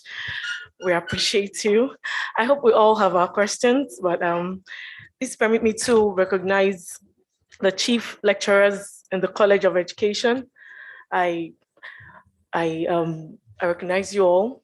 I acknowledge your presence here. And Mr. Oti Eyetsimiton, I beg your pardon, please. Then Dr. Sunday Dike, Mrs. Lai Koike, proprietor Green Springs Schools. We acknowledge you, ma'am. An Association of Private Educators, We acknowledge your presence as well. Mrs. Mary O. Apon, the registrar representing the Provost, St. Augustine College of Education. Thank you very much, ma'am, for your presence. So to coordinate the question and answer segment, we'll call on the chairman, Dr. Wahab Ademola Aziz, again, the provost, the CEO of FCE Akoka, Federal College of Education, Technical Akoka, to come coordinate the segment. Yeah, thank you very much, Ms. MC. All protocols duly observed. Let me congratulate the guest lecturer. I was to be at his center yesterday, that's NIA, to attend a lecture delivered by Dr. Kaudi Fayemi on how to fix Nigeria. The invitation was sent to me by my mentor, that was Professor Toyin Falola, somebody you are very close to. I'm also a student of Professor Tude Babawale, which is also one of your colleagues. Listening to the guest lecturer, Professor Sagai,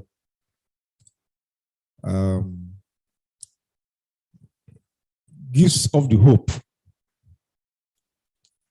that we still have a country,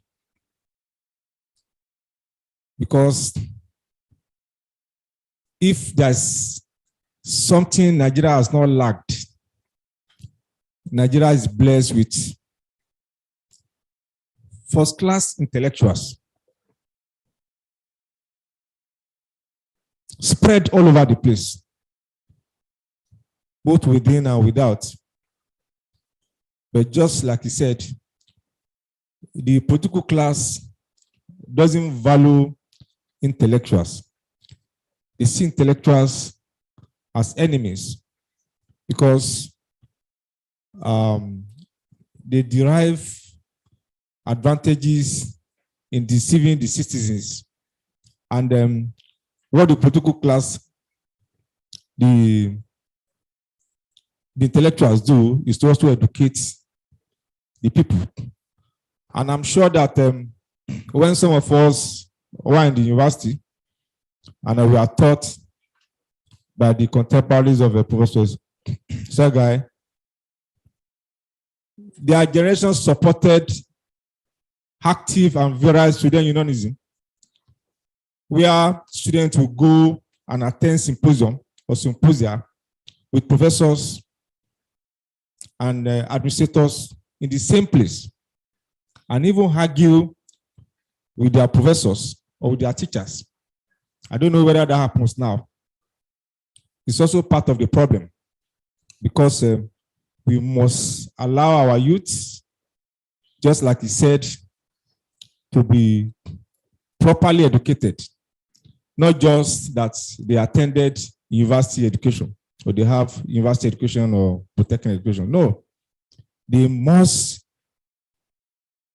be politically and ideologically educated so that they will be able to understand the theories that the Prof has also explained to us. And that I hope we'll get it, because it's only the elite that can also salvage the country. Just like he advised, we must just educate our youth at all levels. At all levels. I was watching that clips by Professor Tomori well, I had to join him in crying for Nigeria too. Yeah, because naturally, if you watch that, you weep for Nigeria. Just weep. And Prof, there's something before I allow to get questions from the audience that we also need to look at. Why is it that we have this array of intellectuals, first-class intellectuals, that we are transmitting, exporting to other world, other clients, but Nigeria is still bedeviled with this kind of problem? Is it because of the so-called Western democracy? Is it because our leaders refuse to be? Why is it that those years when the likes of Aminu Kano, the likes of Awolowo, the likes of Sardauna of Sokoto, the Zik were our leaders? The resources then were not as big as we have today, but people are enjoying free education, free health, UPN 5 cardinal point, and so on and so forth. But now we have more resources at the level of the states, but Nigerians are getting poorer. These are issues. So the Prof's lecture is self-explanatory. Today is a Friday, so if I want to summarize it, we won't leave this place today but I know that we all got the gist of what you told us, and many of you have been properly educated. We just want to also take questions and comments, very short comments, so that we can move to other item. So if you have comments and questions, please, maybe on any area that is not very clear, or you want more clarification on some of the issues he has raised.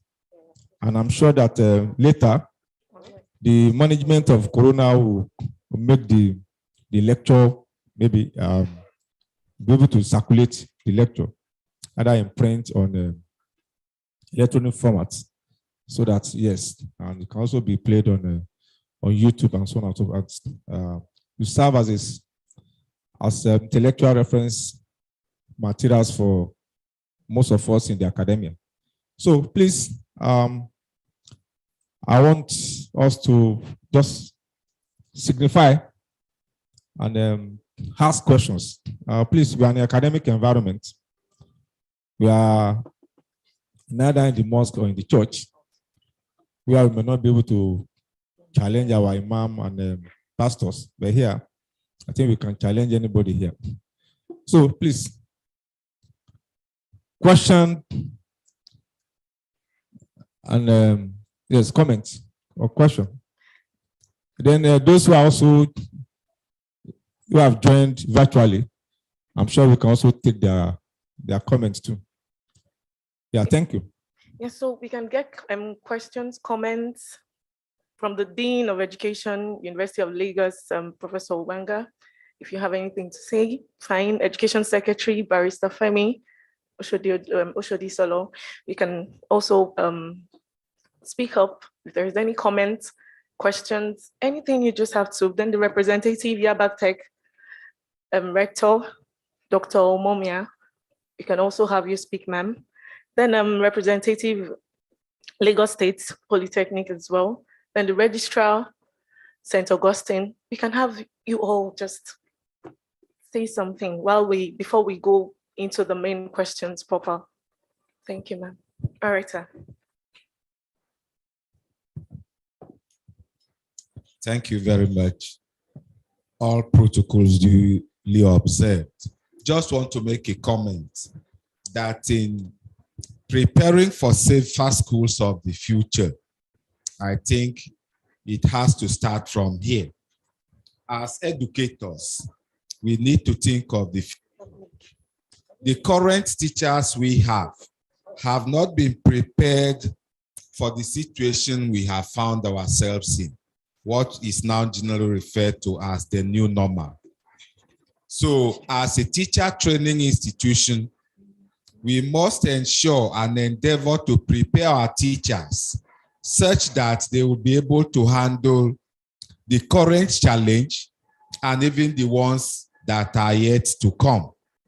And one of the ways of going about it, as much as possible, is to ensure that the new technologies, the new ways of doing things are inculcated in our teacher trainees, so that by the time they go into the field, some of these problems that will emerge, they would have been prepared to handle them.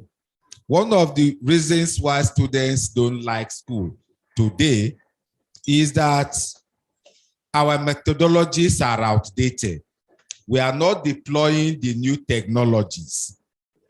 And so it is important that as a teacher training institution, in the preparation of our teachers of the future, we must take care of this new technology so that learning becomes attractive. Learning becomes play.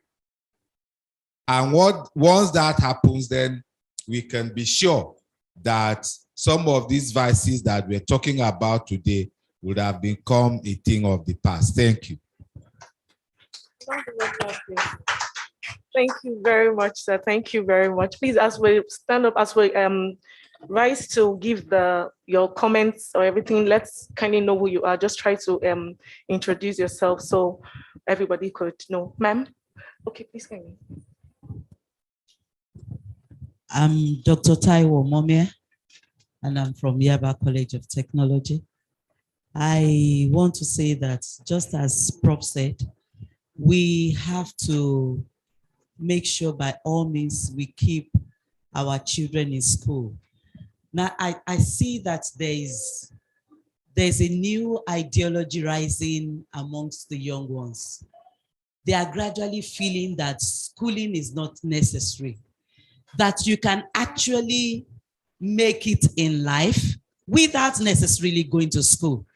And you find a lot of them trying to jump out of school, feeling you don't really have to be in the four walls of school to make it in life. And apart from that, they also realize that there are a number of people who have been to school, the four walls of school, but somehow it's like it is not working for them. And so why do they really have to be in school? I think we really have to do a lot in revamping the school system, getting to keep these children in school so that we will have good outcomes, and then we'll be able to solve the security issues. Thank you very much.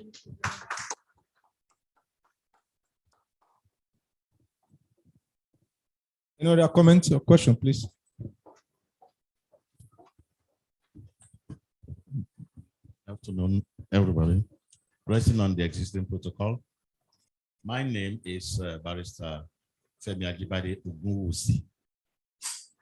My own, because taking from the topic here, I think the topic is larger than the one that is within the confines of our school premises.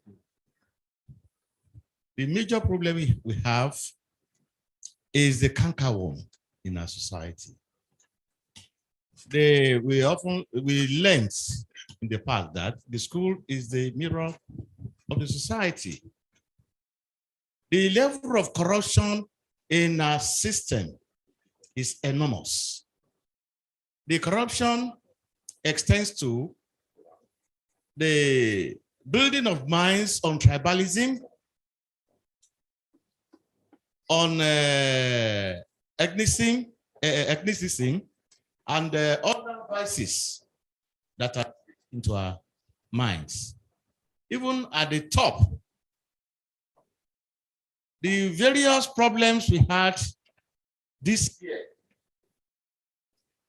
Fulani people, this and that, and there at the top, no specific statement came out from the presidency concerning the problems we have.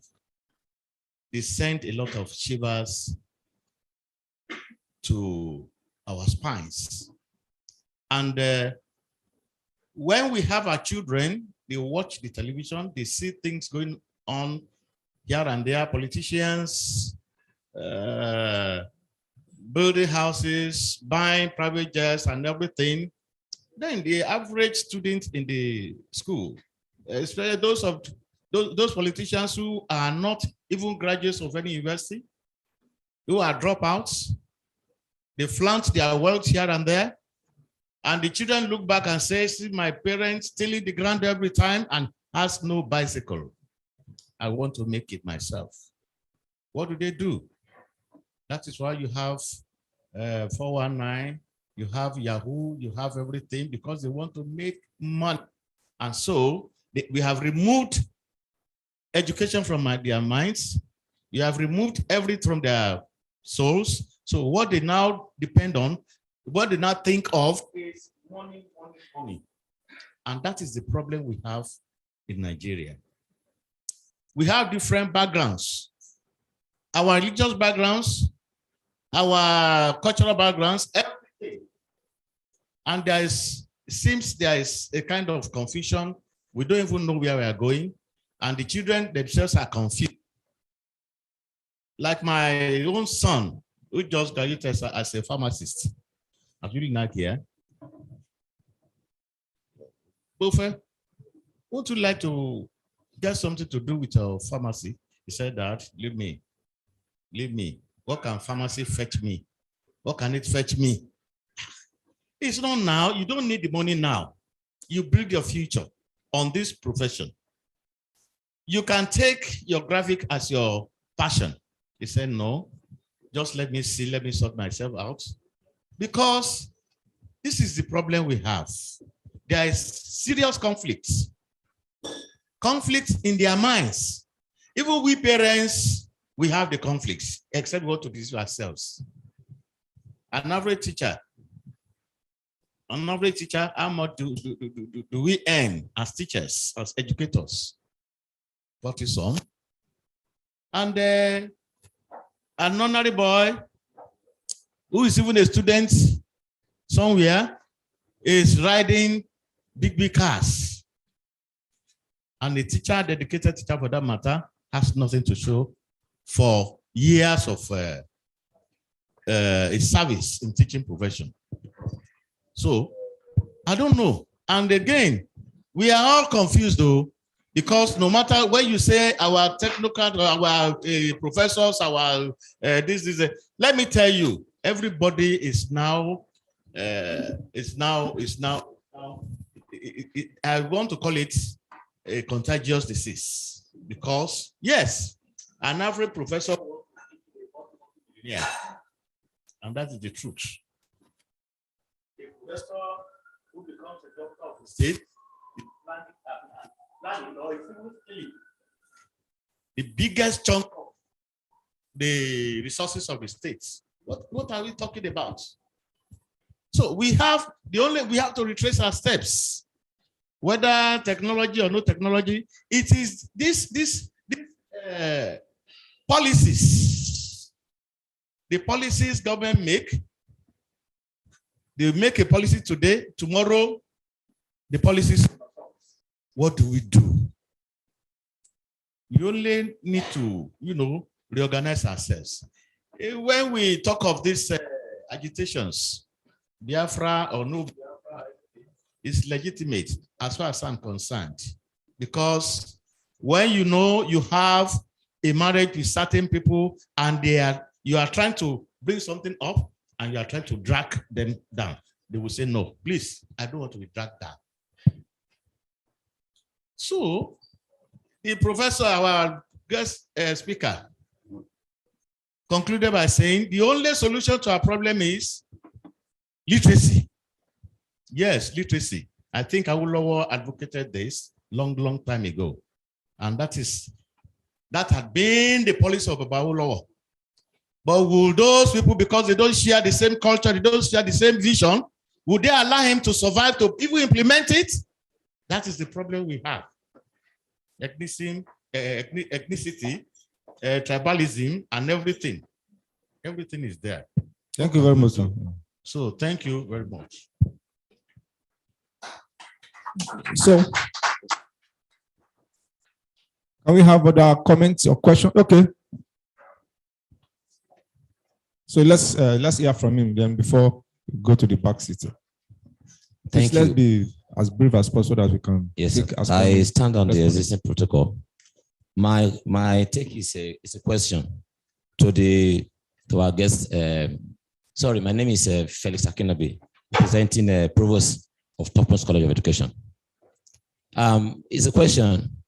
Our guest lecturer talked about social mobility, and also mentioned that when we in the time past that parents spent fortunes to train their children, and those days education, was seen as do or die, because without it you cannot go far. Now, sir, how do we get back to that social order that had become a thing of the past, to bring things, together, so we can experience those things that we need to enjoy those days, both in the education sector and in the society, especially in this sector of education? How do we go back to the social order which we had before? Thank you. Yeah, thank you. Please, the madam at the back. Thank you. All protocols duly observed. I'm still standing on the existing protocol. My name is Mary Aipo. I'm representing the Provost, St. Augustine's College of Education, Akoka. I just want to add to what they had already said. I feel that the family has a lot to do, because these days, if we all notice, even we as parents, we don't really have the time to play our role as parents to our children. Education starts from the home, from the family. And if we miss that initial stage in inculcating the education on our children, then they go out. That which we fail to give them at home, they will not get it out there, and they will even get that which they are not supposed to get outside. And they take that seriously, even more than, because we have failed on our part to give them what we are supposed to give them. I remember in those days, apart from what the parents will teach us, we still learn even in the school, primary school then, secondary school, we're taught moral education, we're taught CRS. But these days, I don't think those things are in existence any longer. So we need to really retrace our steps and go back to those things. It will help us a great deal. Thank you. Yeah, thank you. The next. I'm starting on the existing protocol. Mr. S.A. Wolabi is representing TGPS, the General Permanent Secretary of Education DDC 6. My contribution to this one is this. Looking at what Prof just said, I also thank God for the life of our professor. But there's one thing. The society, so to say, they know the sponsors. They know the power behind all these things. But the society is not taking any step to tackle it. Like last week, at Enugu last week, the JCC this year STEAM is on this security issues all over Nigeria, and we were there last week. And it means Nigeria is now waking up to that aspect. But the issue is this: initiation of courses of all our students is outside the school. Membership, whatever, is from outside the school. And at the same time, we all know that this world today is a world of influence. Everybody wants to belong, world of power. And that's how they are introduced to these things. But how do we now curb the source, go to the origin of this thing and stop it, so that this education will now have, the peace will be really there and the progress will be there as well. Thank you. Yeah, thank you very much. The next person. Any other Okay, I think we can. Okay, we have someone from the active. After that, we allow the Good afternoon, prof everyone. to respond. I'm Augustine Modi, Dean School of Education, Corona College of Education. I want to say a very big thank you to Prof because he gave us the facts, the puzzles, and also gave us the remedies. And in one of his words, he told us that there is need for us to reinvent the state. I think if this state is fully held accountable for whatever we do, this issue of insecurity will drastically come down. I'm of the opinion saying that we as stakeholders, parents, teachers, and as well members of the society, we should give less. When I say less, I mean less accolades to people whose wealth or whatever they have are not genuinely to us. Let's stop recognizing these people. And when you stop recognizing the people that has all this to influence people in the society, people will not be willing to join. That is my own stake. Thank you. Thank you. I think we. Dr. Lawal would like to ask questions from online, yes. Okay. So, Dr. Lawal is a member of the Governing Council. Can you please put on your video?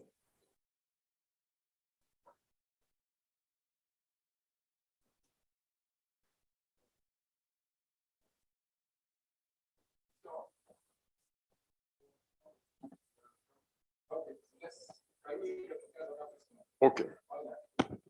Okay, we have some questions there. Dr. Abayomi Sarumi would like to ask the professor, he said, if we, as people of Africa, have identified the administrative construct called African countries as a fundamental problem, why have we not at ECOWAS or EU level not sat down to rearrange ourselves? And the second one from him, he said, where's the role of the home, the family in the uncontrolled spaces you mentioned? Another question from, okay, this person did not write his name. How can we start de-radicalization in Nigeria? That is changing the orientation of the generation in school, of this current generation in school.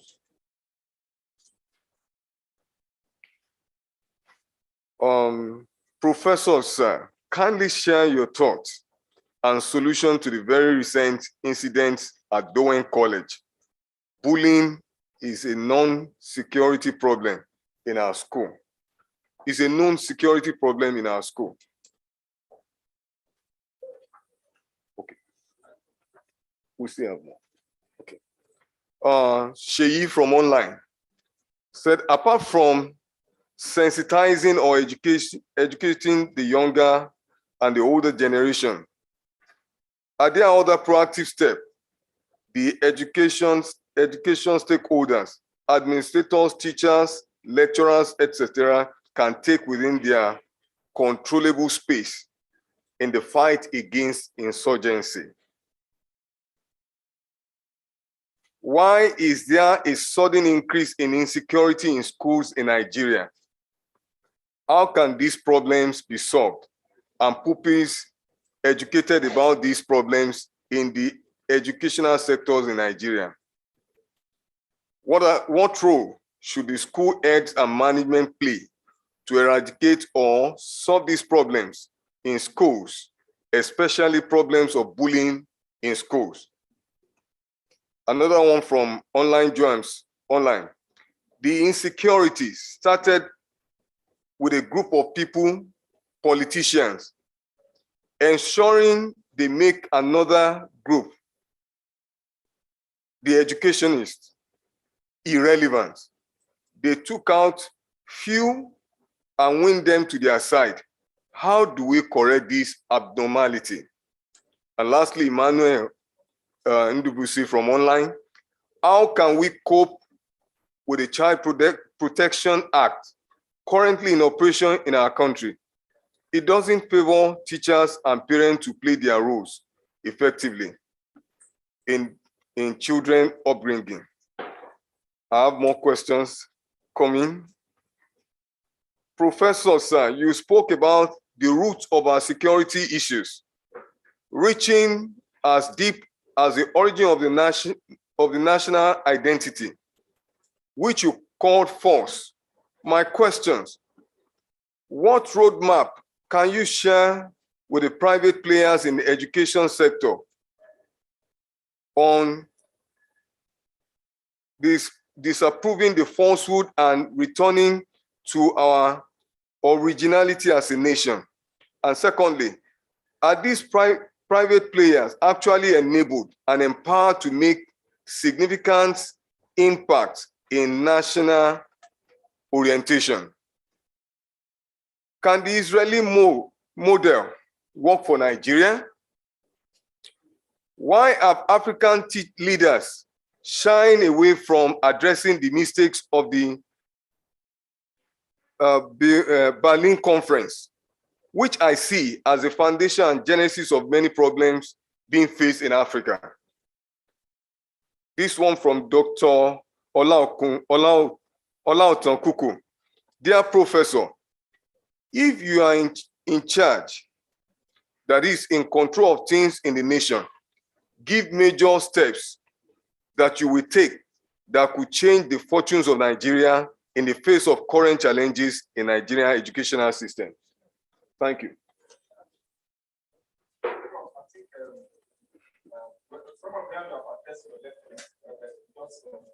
Okay.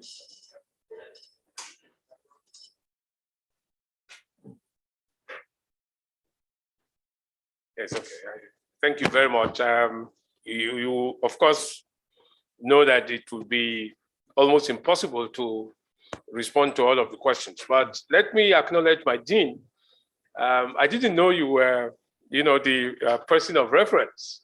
I'm very grateful to you. You know why, and I'll remain grateful to you. Thank you for our paths that have crossed and how you have become my paddy man. That's very good. Thank you, Dean.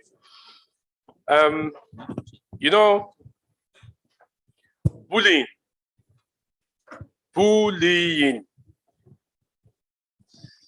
First, before I come to bullying, there's a way we all, reminiscence on the past and get very nostalgic in our belief that the past is always better than the present. I mean, and I use my daughter as a point of reference.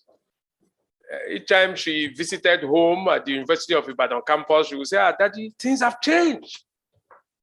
When we were, and I look at her and I say, look at this kid, when we were, how many years ago here? But, she has joined the class of, the older people who now pontificate on, the present situation. They know how to, and they say, these things are no longer happening. Let me tell you, all the things that you did when you were young, younger people are doing them and even more, but you cannot get to their spaces. They, in another 5 years, would be like you, saying, what has happened? In our days, you see. So that in our days is a continuous thing that never comes to an end. So when I see people who say, how can we return? Return to what? It's almost impossible to return to anything. That is the truth. The only things we can hope, would linger on, or we can retrace our steps on, or we can, strengthen, would be the kinds of values that you have all identified here. For instance, you say, money. Everything is about money today. Now, that past also had money, maybe not in the same way. But remember that past didn't have the population we have today. Remember that that past didn't have the kinds of youths that we had today. Today, people who are 55 and older are becoming endangered because the younger people are taking over, and they are in such a hurry that many of the things that you cherish, they no longer do. Talking about value transformation, I think that our schools, including our universities and tertiary institutions, also get it wrong when we think that all we need would be moral values and moral leadership. There's a lot more, to the things that we need, than just saying you must go to church, you must go to the mosque, you must profess to be a Christian or a good Muslim. There are things in life, that challenge you, that you must be prepared for, but which we don't have the capacities to respond to. And we have identified many of them today, but our value system would have to change. I'm sure in this hall, I don't know how many people would remember that you didn't buy your first car as a Mercedes Benz. I mean, there seemed to be some progression from first buying a Beetle to I remember, when I bought a Mercedes in the University of Ibadan, an older professor came to me and said to me, "You don't have parents?" I said, He says, "You are not afraid. You went to buy Mercedes." I mean, I felt so bad even to go home, to explain to my wife that we're in trouble. I mean, come to think of it. But today, many things would happen. I remember going to my father and giving him, he says, "How much is this?" I say, 10,000. He says, "What do I need it for?" This is too much money. Just take, you give me 500 naira, that's enough. I mean, I'm sure that today, a parent will say, "How much is this? 10? Is that all you can give to me?" I mean, your mates give 100,000. So the world is changing. We must take cognizance of all of these things and know that every person, I like what somebody said, every person is in trouble. This is the truth. We're all in trouble. What we're trying to find ways out of, would be all of these troubles. They are very complex. Bullying. Bullying has been there from time. I went to boarding house in secondary school, and in university, but take the secondary school. I was in class 1 in 1970. I was bullied through and through in 1970. But the height was in 1973. We were in class 4, and these guys who were in class 5, had double-deck beds. And they had a peculiar form of punishment. They would put the double decks close to each other and tell you to suspend yourself. And underneath, they are whipping those things just in case you drop, and you must drop. I mean, that beating got so serious that I remember running home, and telling my parents I would never go to school again, and so on. So bullying has been there. What perhaps, is a little newer today is that there are new forms of bullying, enhanced and facilitated by new technologies of bullying. One of them is cultism. Somebody is saying, look at the last, incident. What do we say? That's terrible. But it is simply, a manifestation of what is going on in many schools. And one of the contributors to a debate that I heard said, what many parents are looking for is how to say they have sent their children to the most expensive schools, as if it is, the more expensive a school is, the better it is. It's not true. So again, as parents, we have a great role to play. I'm sorry for many children. I know this because, I was vice chancellor. And each time, they brought, and let me tell you, some of the things that I find really baffling, just to extend the frontiers of the puzzles you talked about. There were children, in the university that didn't pay fees, and we said to them, you couldn't write exams. And their mothers came. I'm sorry, this is not a gender bias. Their mothers came and said, sir, please don't let the father know. that they used the money, school fees money, for business. And so if you just give us 2 weeks, we will get the money. And so, I mean, think of a mother, think of a child. I mean, come on now. You see, is that child going to be different? Never. There were children in school who had cars that their parents didn't know. They didn't know about. And 1 or 2 died. And then they say, oh, they had the accident and they died. Say, whose car were they driving? Say, their car. Say, what? How? So parents, many of us just throw money at children. That's what we do, and the fathers say their mothers, it's their responsibility. Just go and, so we are not part of it. That's the point that Hillary Clinton was making. If we disaggregate the family so fundamentally, we'll never be able to get proper families, So familyhood is key. It's very crucial. It's critical.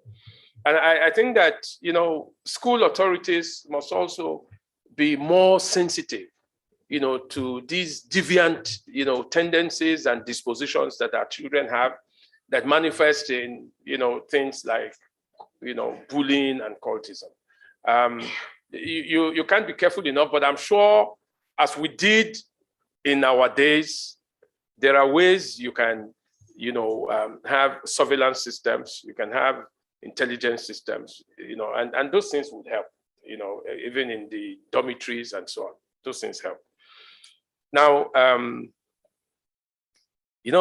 somebody says, we know the things in town, even these terrorists, and so we know them. Why are we not doing anything about them? I will challenge all of us. We all live in neighborhoods. In those neighborhoods where we live, we have some criminals, and we know them. Now, see how we turn things on their heads in our country. If I go to the police and say, that guy is an armed robber, even members of the community in the neighborhood will be the first to come to chastise me. What's your problem? The man knows to know. And, the police, of course, will get back and say, that is that man that came to tell us. So, So all of us are guilty. Not because, we don't know what is wrong, but we just are afraid, to go to town. When we say these things cannot happen in America, these things cannot happen in Europe, do you know why they cannot happen? Is the point I made about having common spaces, common interests, common grounds, common problems, and having shared views of our togetherness. Look, if an old woman or a young man or a young woman sees something amiss in the United States of America, especially, that person is likely to call 911 and say, I just noticed something, I don't know how you deal with it. So the intelligence network is based on citizen ownership. The police, the military, they cannot perform magic. Your expertise, your effectiveness is as good as the information that you get. If we volunteer as good citizens, volunteer these things, we are part of our own security architecture. It begins with us. And that's what I used to tell the students in my university. You are your own security. So don't say, oh, there are no lights and no. Security begins with you. How can you go out without locking your door, for instance? You should lock your door. I mean, if you call me, say, oh, I went out and if they broke into your room, that's a different matter. But if we find out that, your door was, this is even in your house, when you're going to sleep, you should ensure that your door is locked. I mean, I think these are basic responsibilities that we owe ourselves. Chairman, you were saying we have all of these resources. We have, the Shoinkas of this world. We have the smokers. We have everyone. Fantastic people, DKs, all of wonderful people. The Dean of Education from And yet, what are we doing? As he said that, I was reminded of the experience that I personally had in South Africa as the head of department of political science. Every month, and listen to this, every month we had a meeting with President Nelson Mandela. All heads of departments of political science in all universities in South Africa. And it was always to ask, how are we doing? Are there steps we are taking that are not good? And so on. It was not only political scientists they were meeting this way. They were meeting heads of departments of economics, heads of departments of, dentistry, all of these things, and asking questions. Now, you see, people who are serious about the things they do are involved in what you call strategic planning. Okay, things just don't happen. We are like a rudderless people. To be rudderless is to just move anyhow. You don't have any sense of direction. But when you have strategic plans, I'm sure that people who know about strategic planning will tell me, oh yes, we know it's SWOT. Strengths, weaknesses, opportunities, threats, isn't it? Even such a basic template, would help you. Let me tell you, in 1987 was when South Africa decided apartheid must crumble. And they decided apartheid was going to be dissolved on their own terms. Not because of liberation struggle. That's when Prime Minister Pik Botha gave an address in Congress titled, "We have crossed the Rubicon. We adapt or we die." So that day he got to Parliament and said to them, "We have crossed the Rubicon. We adapt or we die, but we are going to adapt." And they adapted. How did they adapt? They brought together the finest brains in South Africa and invited experts from outside the country and said to them, "Sit down here. We'll pay you so much, but tell us how we are going to proceed. Number one, we want to hand over power, but we don't want to lose power." Do you see? And they had that strategic plan. So all of the things happening in South Africa now were foretold. They knew them. Should I shock you? They say, what's the greatest threat to South Africa? Number one, number two, number three, number four, number five, number six, number seven, number 8, number 9, number 10, Nigeria. So from day one, they had to demonize Nigeria. And they saw Nigeria as, this threat that must be conquered. This is the science. Today we're talking about Omicron, and people are getting emotional. It's the science that determines what we are doing. Because Omicron might yet change today. We are not scientists, we are just sitting here. If they find something else, that's a new direction. But those who are scientifically minded also have strategic plans that are hinged on science. And as much as possible, they want to try to see how much of all of these unforeseens and unknowns can be domesticated and subjected to control. Is that right? That's the essence of science. Science is to explain and predict. So once you're able to explain something, you're also predicting at the same time. So the point is, we are not strategically minded people. We live one day at a time. If we flow with the tide, we don't look at the tide from the opposite side, to say, how can we change the course? No, we don't do such things. And our intellectuals are not helping matters also. Let truth be told. If our universities can be closed for 9 months, 1 year, and nobody is listening to us, they are simply telling us, you know what? You are not relevant. We can do without you. And once a society says to a university, we can do without you, it tells you where that society is headed. But this is the tragedy of our life and our living as a people.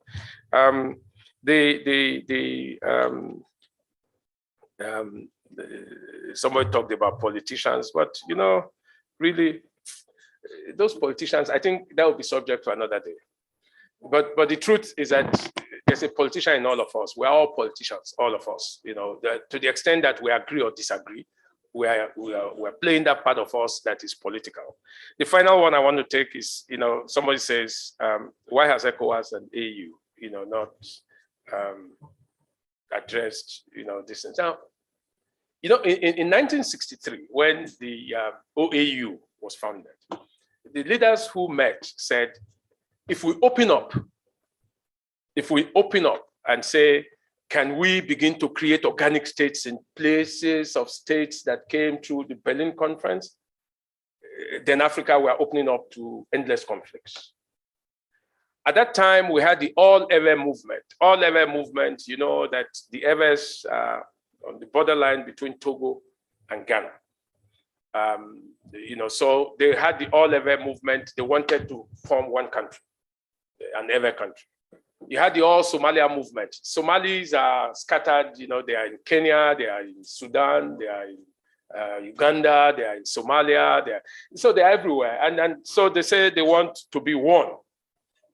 So in their wisdom, the African heads of state sat down and said, you know what, we are going to adopt the principle of allowing the boundaries remain. The boundaries are inviolable.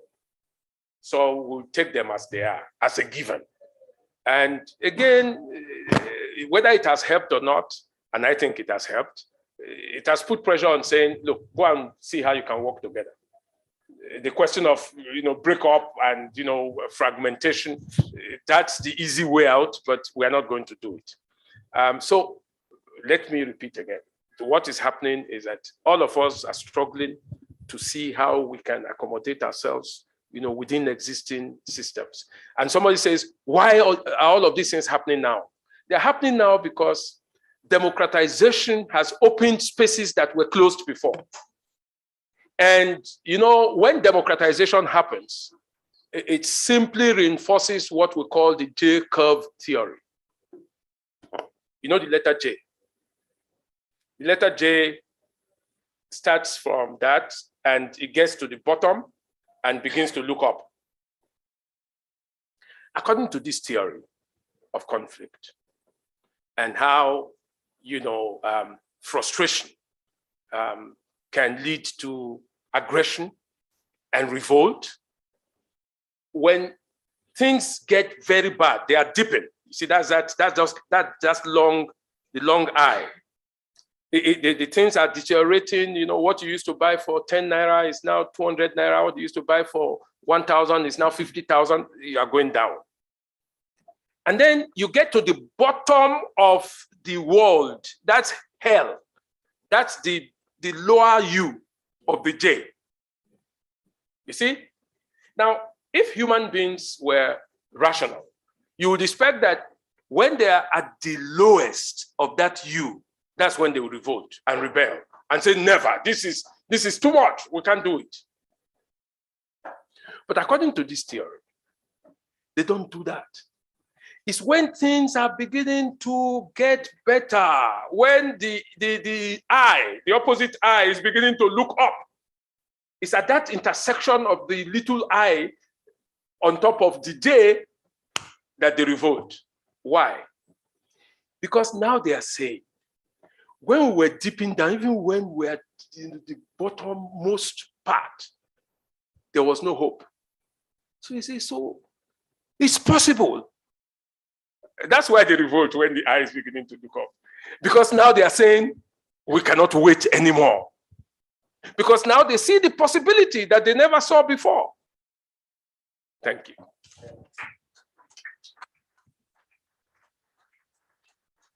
Thank you very much, Prof. I think we have come to the end of the lecture and the interactive session. I think somebody also has a question, Prof. So I want you to address it. Whether because many people think that as a country, that Nigeria has that Nigeria is a wealthy country because I mean of the oil and those Nigeria's have the resources to fight this insurgency and Boko Haram. In recent, do we have the resources to do that? Well, one way to answer that question is to say, if Nigeria were, say, Benin Republic or Togo or Ghana or Liberia, and so on, would have ceased to exist a long time ago. The point about us having resources, it's the myth, of Nigeria's greatness. It's a myth. The bulk of our wealth is to be found in the informal sector.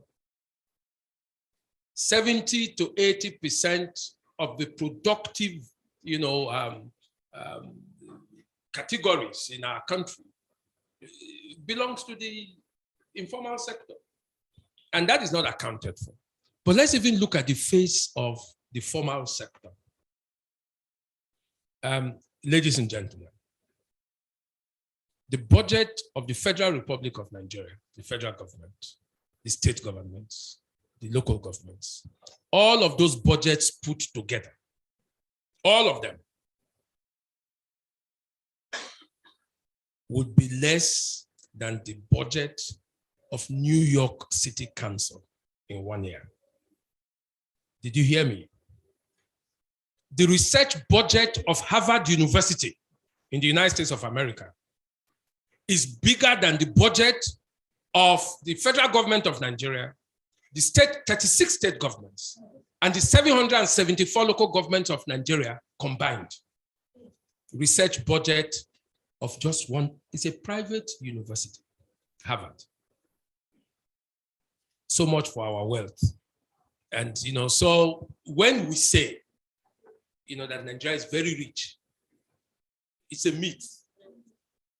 Because if our citizens don't have anything to show for it, we're a very poor country. That's the truth. I mean, go to the Lagos-Ibadan Expressway and see how people are suffering. Go on our streets. It's just, by the grace of God that people are not dropping dead every minute. Life is difficult. Poverty is real. How can such a rich country wallow in so much poverty? Puzzle and contradiction. Yeah, thank you very much. I'm sure we are all better educated, and that in addition to what Prof. I just told us, that Nigeria is a poor country because one other area that we have not squarely addressed is the issue of the education sector. There's this argument or belief that if you don't send your children abroad, even to the Republic of Benin, you can't get better education. I know that Nigeria has one of the best institutions in terms of personnel, in terms of intellectuals, in terms of lecturers, maybe facilities to a certain extent. But whether the state has also seen that as an opportunity. For example, a country that has medical schools, professor of medicine, then the ratio of medical doctors to citizens is very, very low. That same country will also peg the number of medical students that should be admitted.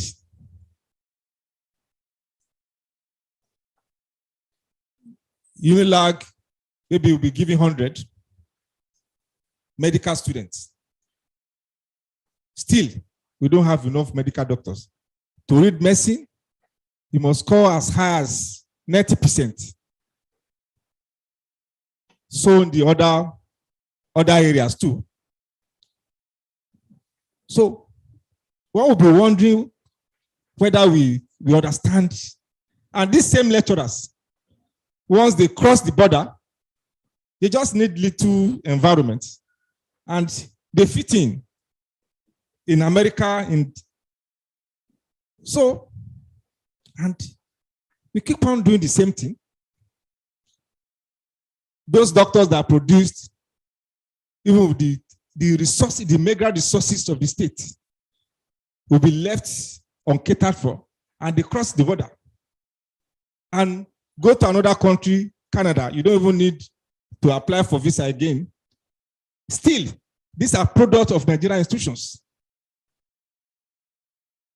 So, and that's until we also believe in the system that Nigerians that come, we can turn our institutions, both public and private, to also earn a lot of foreign whatever, so that we don't have to go to Harvard, we don't have to go to this thing to get the best education. We have them, so maybe it's also part of the education that we need to also give to our students, so that they will understand the extent of the challenges and problems we are having. Thank you very much.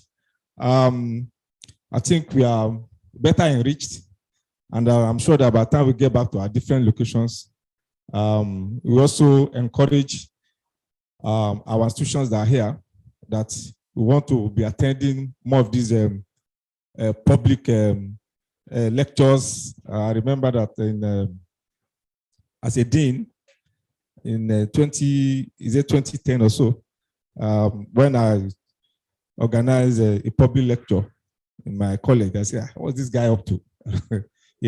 But he enriches the system, so that is people can also listen to, idea that our intellectuals have.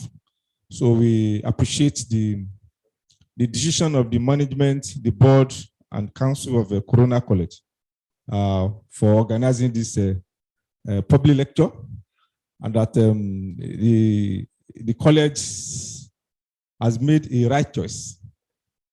One of the finest brains. Of course, he attended the Premier University.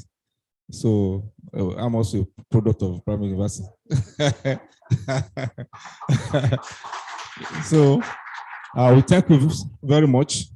And I'm sure that in the next few days, you will be seeing a lot of letters from our sister institutions. So I say a good product doesn't rest. So you can rest. So thank you very much. We also appreciate, I'm not giving vote of thanks, but as the chairman, I'm also using my power as the chairman, so that you don't think that this chairman is not powerful. So we appreciate the members of the audience for also enriching the discourse. I think it's an exchange and it's also an interaction. We thank you. Those that have also joined virtually too, we appreciate, and we hope that in the next few days, this lecture, the content will be in circulation to also continue the discourse. Thank you very much. Thank you very much, sirs. We appreciate. Thank you so much, sirs. Please permit me to call on our chairman, CSED Governing Council, person of Mr. Adedotun Sulaiman, for his contribution on this program. Please, can you kindly use virtual? Okay, thank you, sir.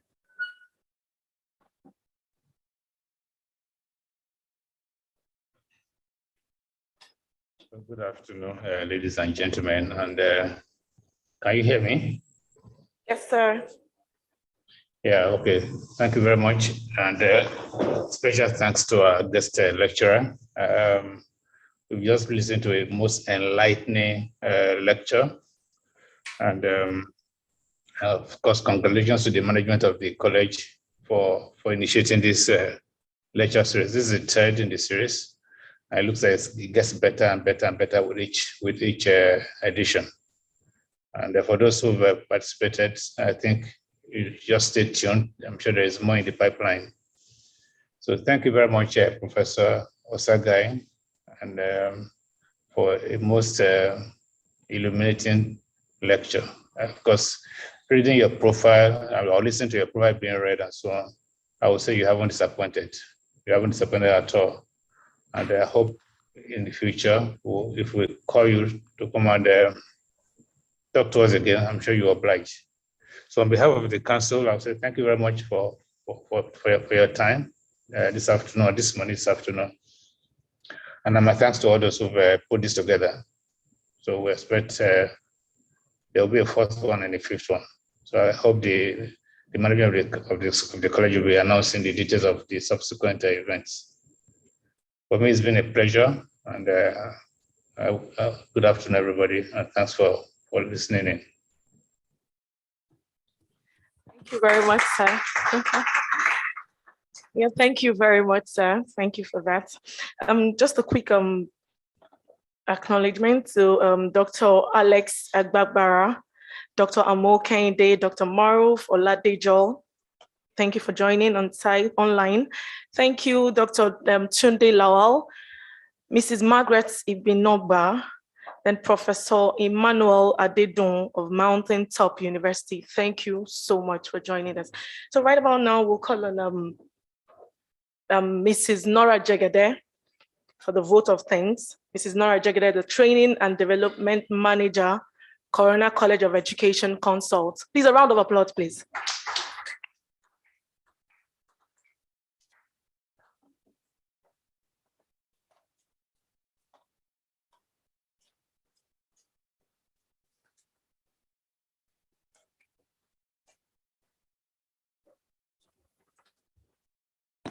Thank you very much, moderator.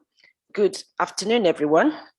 And on behalf of the local organizing committee, I wish to say a very big thank you for participating in the third public lecture of the Corona College of Education. You will agree with me that the lecture has been very, very engaging, thought-provoking, and enriching. Our minds have been invaded by lots of informations, interpretations, and visions. A very big thank you to Professor Egosa Emmanuel Osage. Please, can we give him a round of applause? Thank you very much, sir. Thank you for giving us a lot to reflect on concerning the issues on our country and the emergent security issues. It's really worth thinking about. Thank you very much. Thank you very much, sir. Today's lecture has brought to light our individual and collective responsibility towards building a strong space. And we promise that we will work towards it. Every one of us, we will ensure that we do something about it. We'd like to recognize our special guest. We want to acknowledge the presence of our chairman of the Corona College of Education and member of the Governing Board Council, Corona Schools Trust Council, Dr. Dotun Suleiman, MFR. Thank you very much, sir, for joining in. You were very attentive all through, and we appreciate your presence. We'd like to recognize the presence of Professor Ubaga, Faculty of the University of Lagos, the Dean. Thank you very much, sir, for coming. We are glad you came. And Mrs. Ugwebu, Provost, St. Augustine College of Education. Thank you very much, ma'am. We're glad you came. Mr. Wolabi S.A., the Tutor General Education District 6, Apapa Oshodi Expressway. Welcome. We're glad you came, sir. The Barrister Femi Ajibade Ogunwusi. Thank you, sir, for coming. We are glad. We're glad you're part of this program. Dr. Taiwo Omomia, representing the Rector Yaba College of Education, Yaba Tech. Yaba Tech. Thank you very much, ma'am. And the Rector, Lagos Polytechnic, Mrs. Aderunke Ige. We are glad you came. Thank you, ma'am. Representing the Provost. Thank you very much, Mr. Ugo Amadi, the topmost college of education. We are glad you came. Also present with us online, would like to recognize Dr. Joe Mikiliwa. I suspect that he is the husband of our provost. Thank you very much, sir. We are glad you participated in this program. And Dr. Jumoke Olani Pekun, thank you very much, Dr. Sir, ma'am, Jumoke, ma'am, for coming. Dr. Olautan Kuku, thank you, sir. Dr. Tunde Lawal, thank you, sir. Dr. Deyemi Bamidele, thank you, sir. And Dr. Martin Obinyo, our immediate past provost, sir. We are glad you participated. Thank you very much, sir. Dr. Alice Egbara, I hope I'm correct. Thank you very much, sir. Dr. Amao Kende, thank you, sir. Dr. Maruf Oladejo, we are glad you participated. And Dr. Tunde Lawal, thank you, sir, for participating. Mrs. Margaret Igbinoba, we are glad you joined us.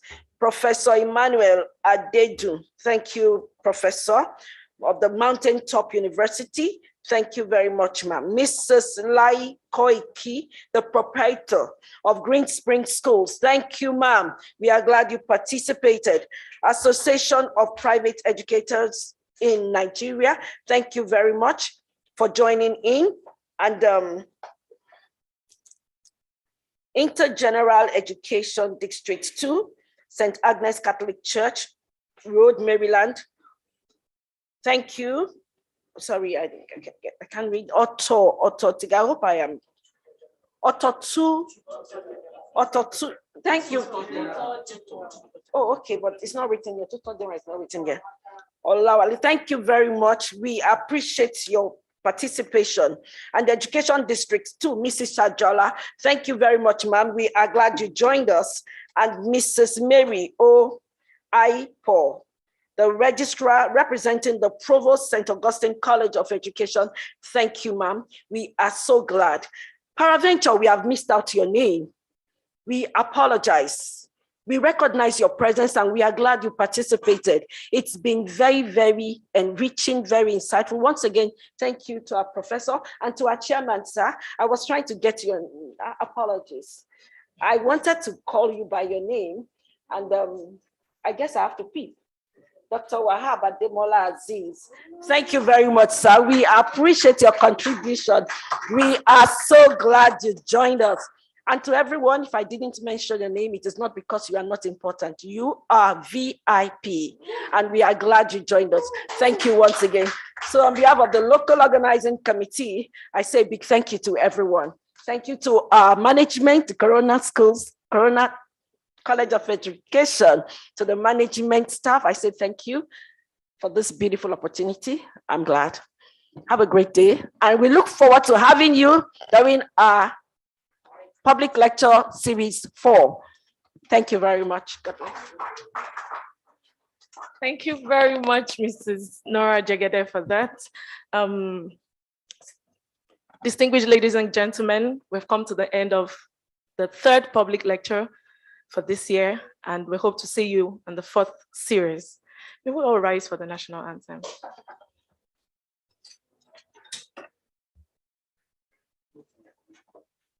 Before then, please, we call on Mr. Tella Okbeolu, the Dean of Student Affairs, for the prayer, closing prayer, please. Let's close our eyes. Father in heaven, we thank you for this wonderful day. We thank you for the knowledge and the wisdom you've given us. We commit the educational sector and the nation at large onto your hand, that you help us to solve this emerging problem. We pray for every participant on site and online. As we go back to our respective places, you'll be with us. Guide us, O Lord. By the time we meet for the fourth public lecture series, we pray that we will come with joy, with more testimony of what you are doing in our system. The educational system, we pray to be #1 globally. Make Nigeria great again, O Lord. In Jesus' name we pray, amen.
Thank you all.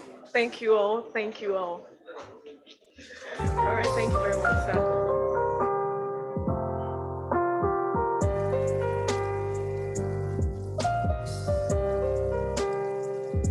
With the speech, with the guest speaker, please. Let's all come for a shot with the guest speaker, please. Thank you.